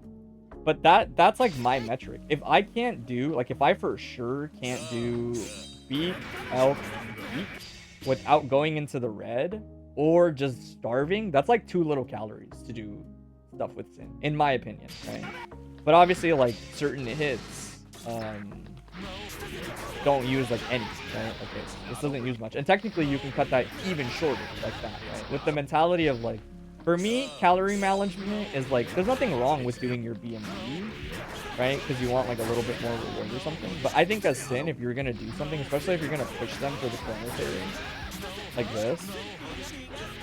this is like too little. I think you have to reset your calories, right? That's not like a hard rule, but that's how I've always looked at Sin. Like, that's my metric, right? If I wanted to do offense, then I would cut my combos a lot further.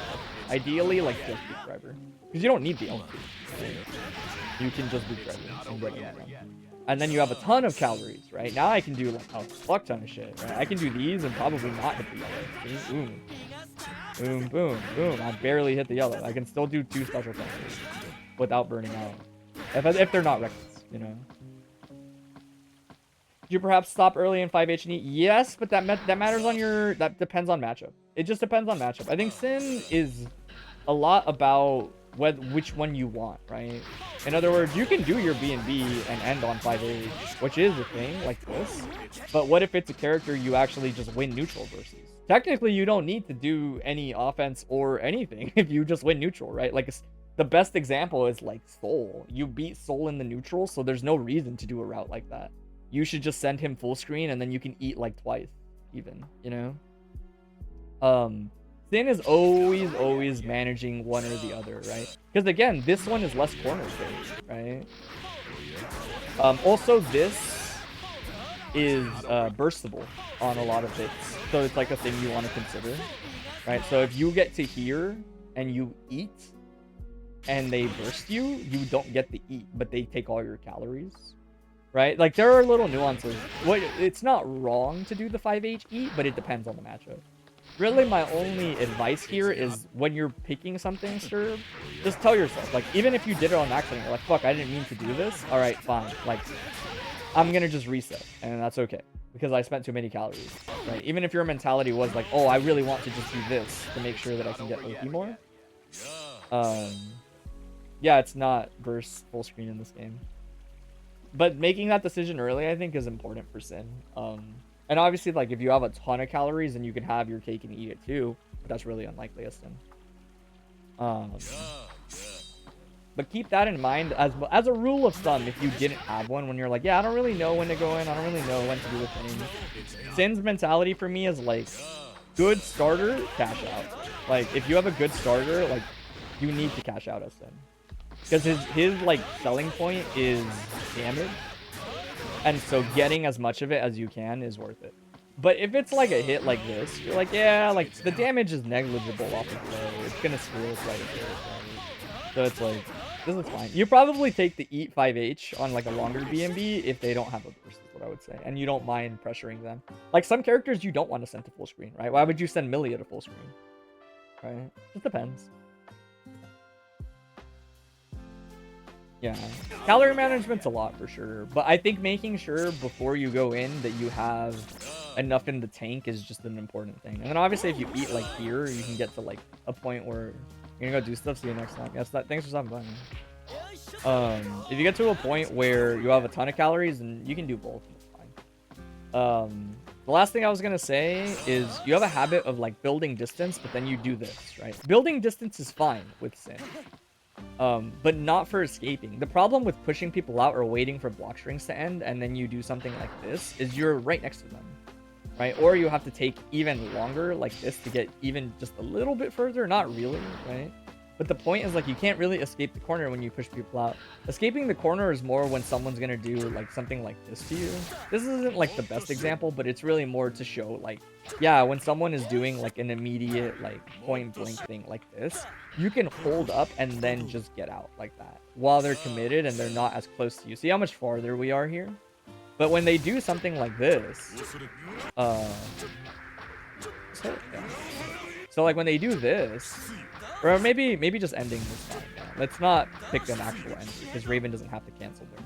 You can't really like jump out here. You're not spaced for it. If they wait, they can air throw you and the JH won't save you here.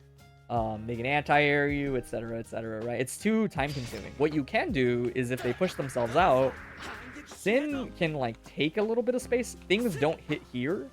But if you're really confident, you can just move forward and create the space for yourself. That's it, like this. And now you're farther off of like just that, right?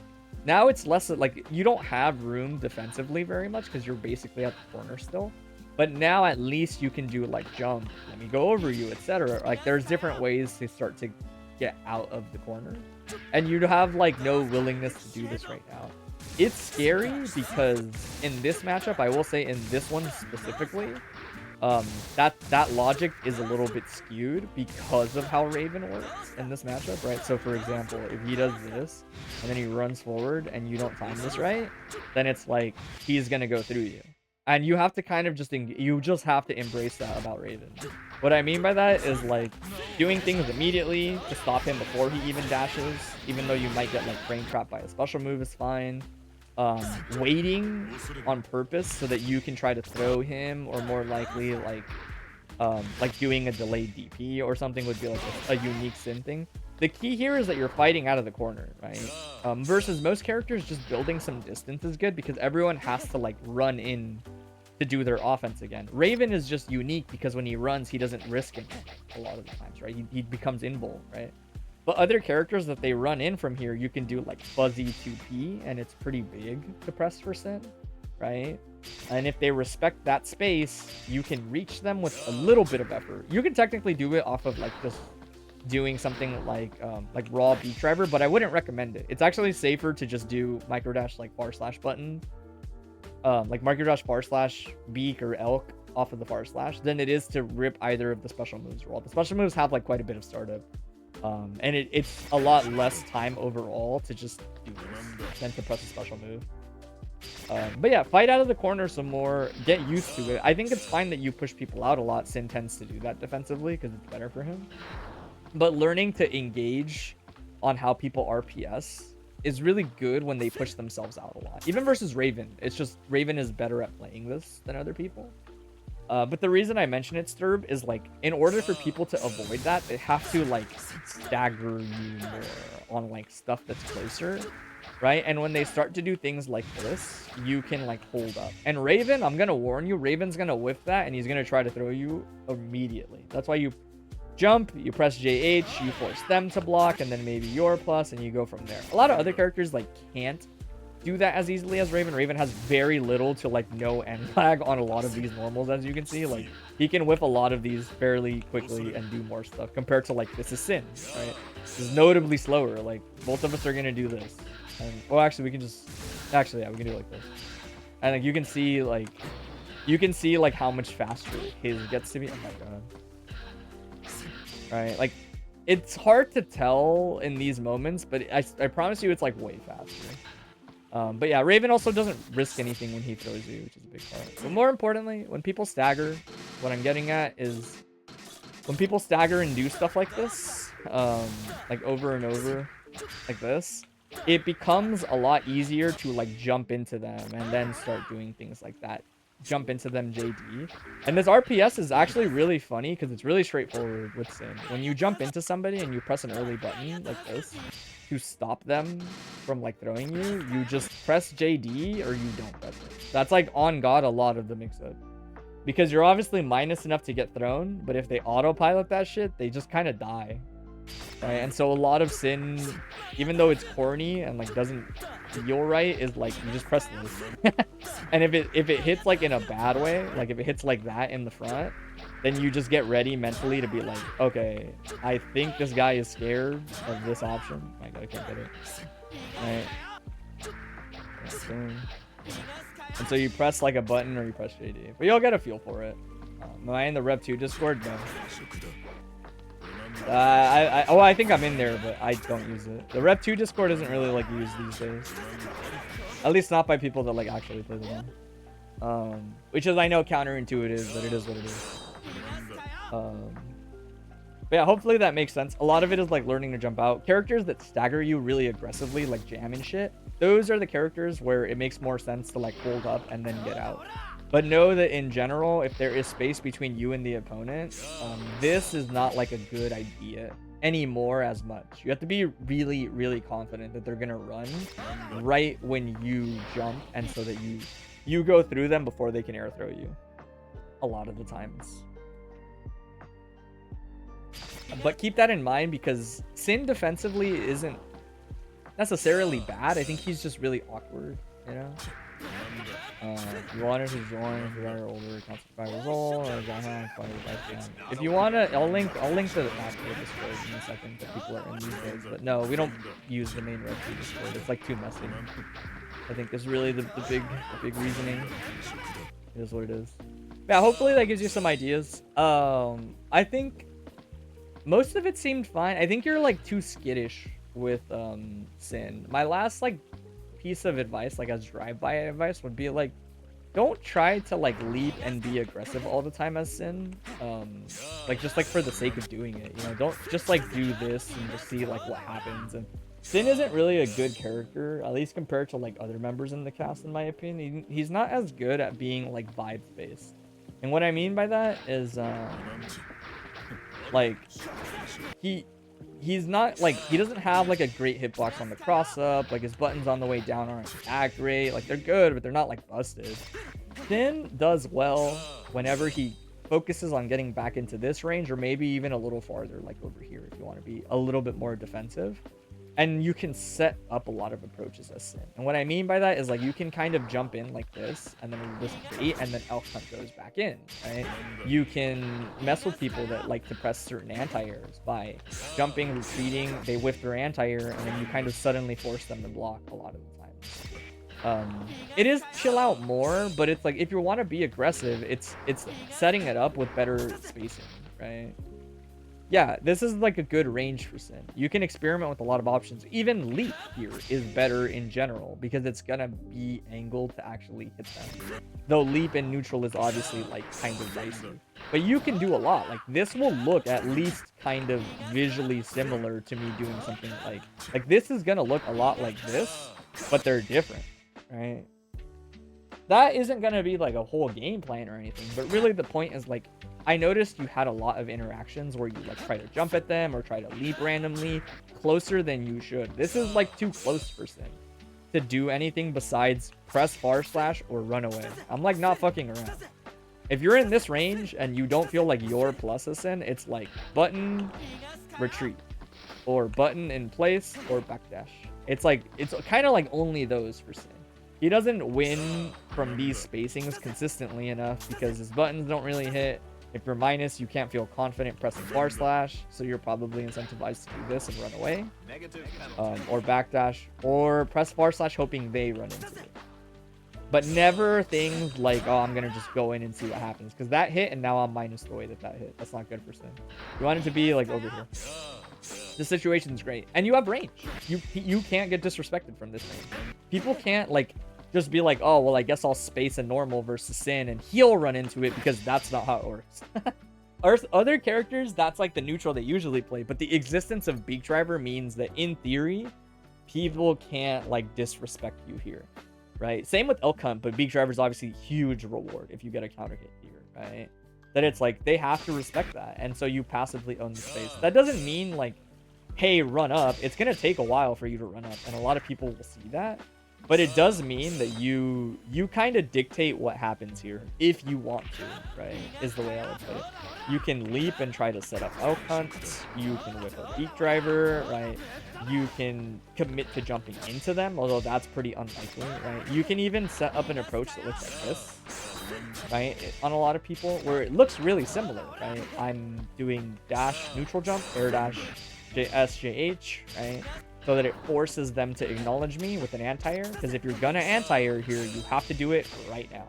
If you do it as most characters on the air dash, in other words, if you do it here, it's usually too late. A lot of buttons like this hit and then punish, right? So because they have to press it right now, their anti-air, it means that as Sin, you can do dash, neutral jump, land, Elk Hunt.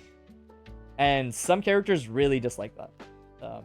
In terms of how it punishes them. And what it does is I make it sound so godlike. You're like, yeah, you're so good here.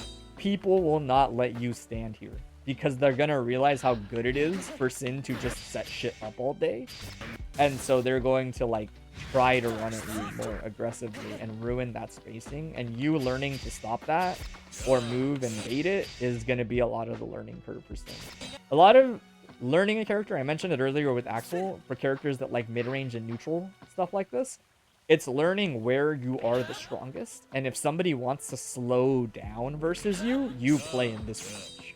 But most of the characters in the game will not let you do that. And so what you're actually learning is like, these are my good options, I want to know they exist, but learning to force people to stop running at me is actually a lot of the learning curve.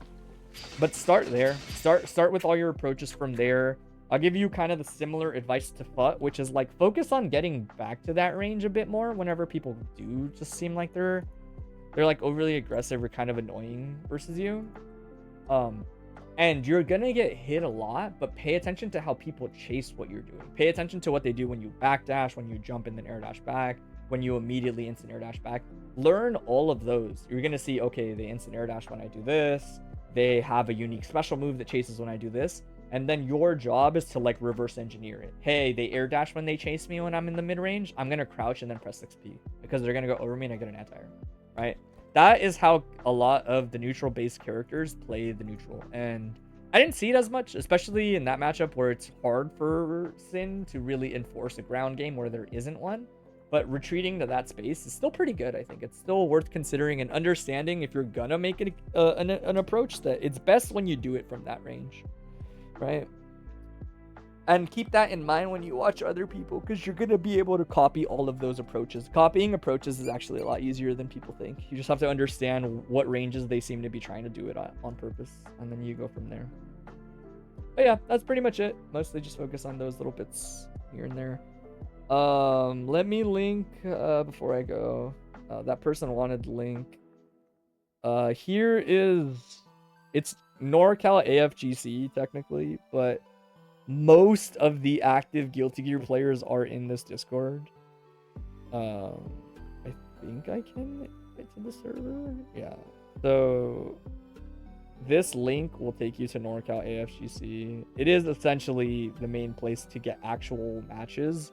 But be warned, they are a lot of people that have played the game for a long time. And it sounds like you're hesitant to pick the game up because you're hesitant to get your ass kicked while you learn the game, and that's like just a lot of the game, I'm not gonna lie. It's just that it's been around for a while. There's also the Discord that I manage, though these days, I don't know, it's pretty lax. I'm not gonna lie, I should probably actually maybe try to like move some shit around in there, but it's cool. You can ping in there, you can ping in the other one. I've heard that apparently the second Discord has more people on like the East Coast in it, so some people in the East Coast kind of like using it. But generally, you will get more pings in NorCal AFGC.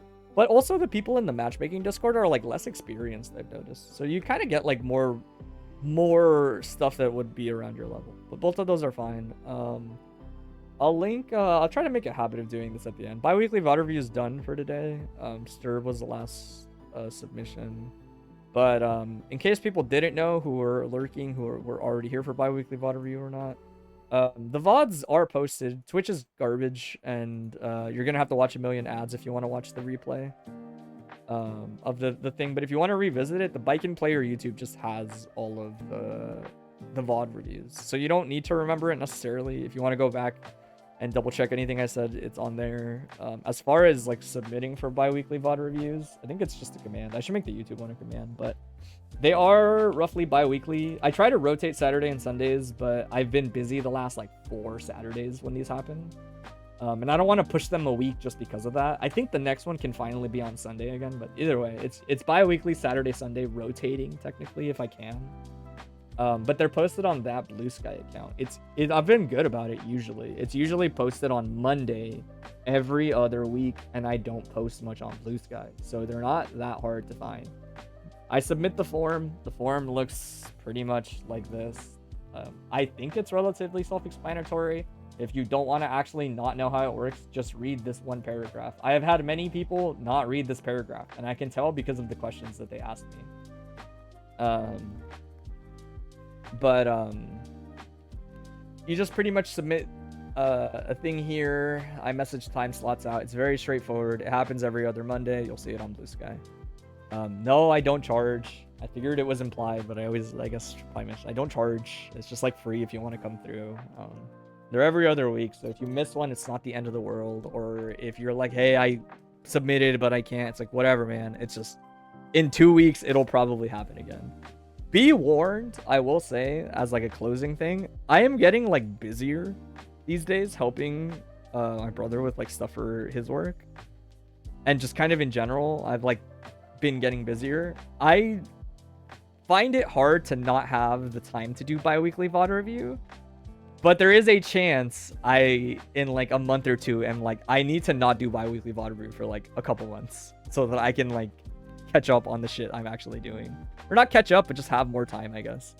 But it might have, it might not. I wouldn't worry about it like too drastically. Because as soon as I'm not free, or sorry, as soon as I'm less busy, I will just do bi-weekly VOD review. So it's not like it matters. But be warned, they are maybe gonna get scarcer. If anything, I would maybe start doing monthly VOD review instead. Bi-weekly is kind of a lot, but it was a convenience thing. It's like most people are free or maybe have questions. It's so that it's there with semi-frequency, but there's like a chance maybe I go to like monthly VOD review. But it seems like a very big gap, and I don't want to accidentally cut people out of VOD review. But it might happen. I wouldn't worry about it too much. For now, I'm gonna cut it here so that I can upload it to YouTube without really editing it much at all.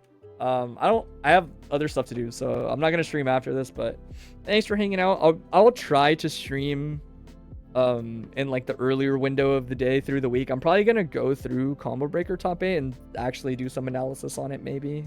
I still haven't decided if I'm like too lazy to do it or not, but I'll probably do it. We don't have any majors. I'm probably gonna do that over the course of the week, not in one sitting because I don't want to sit down for the 8-hour stream, but I'll probably do it like Monday and like Thursday, Friday maybe. I don't think I'll need more than like 2 or 3 streams for it. But anyways, thanks for hanging out. I don't think anybody else is streaming Exerd. Well, I mean, it's going to be 8 hours still, but it's going to be broken apart, clearly. If you want to go watch more Exerd right now, I'll put it in the chat, but it looks like Kavistor is playing in an open lobby. If you want to lurk there, go for it. But that's it for me. I'll catch you guys when I next stream. And if you're interested in bi-weekly VOD review, it'll be in 2 weeks.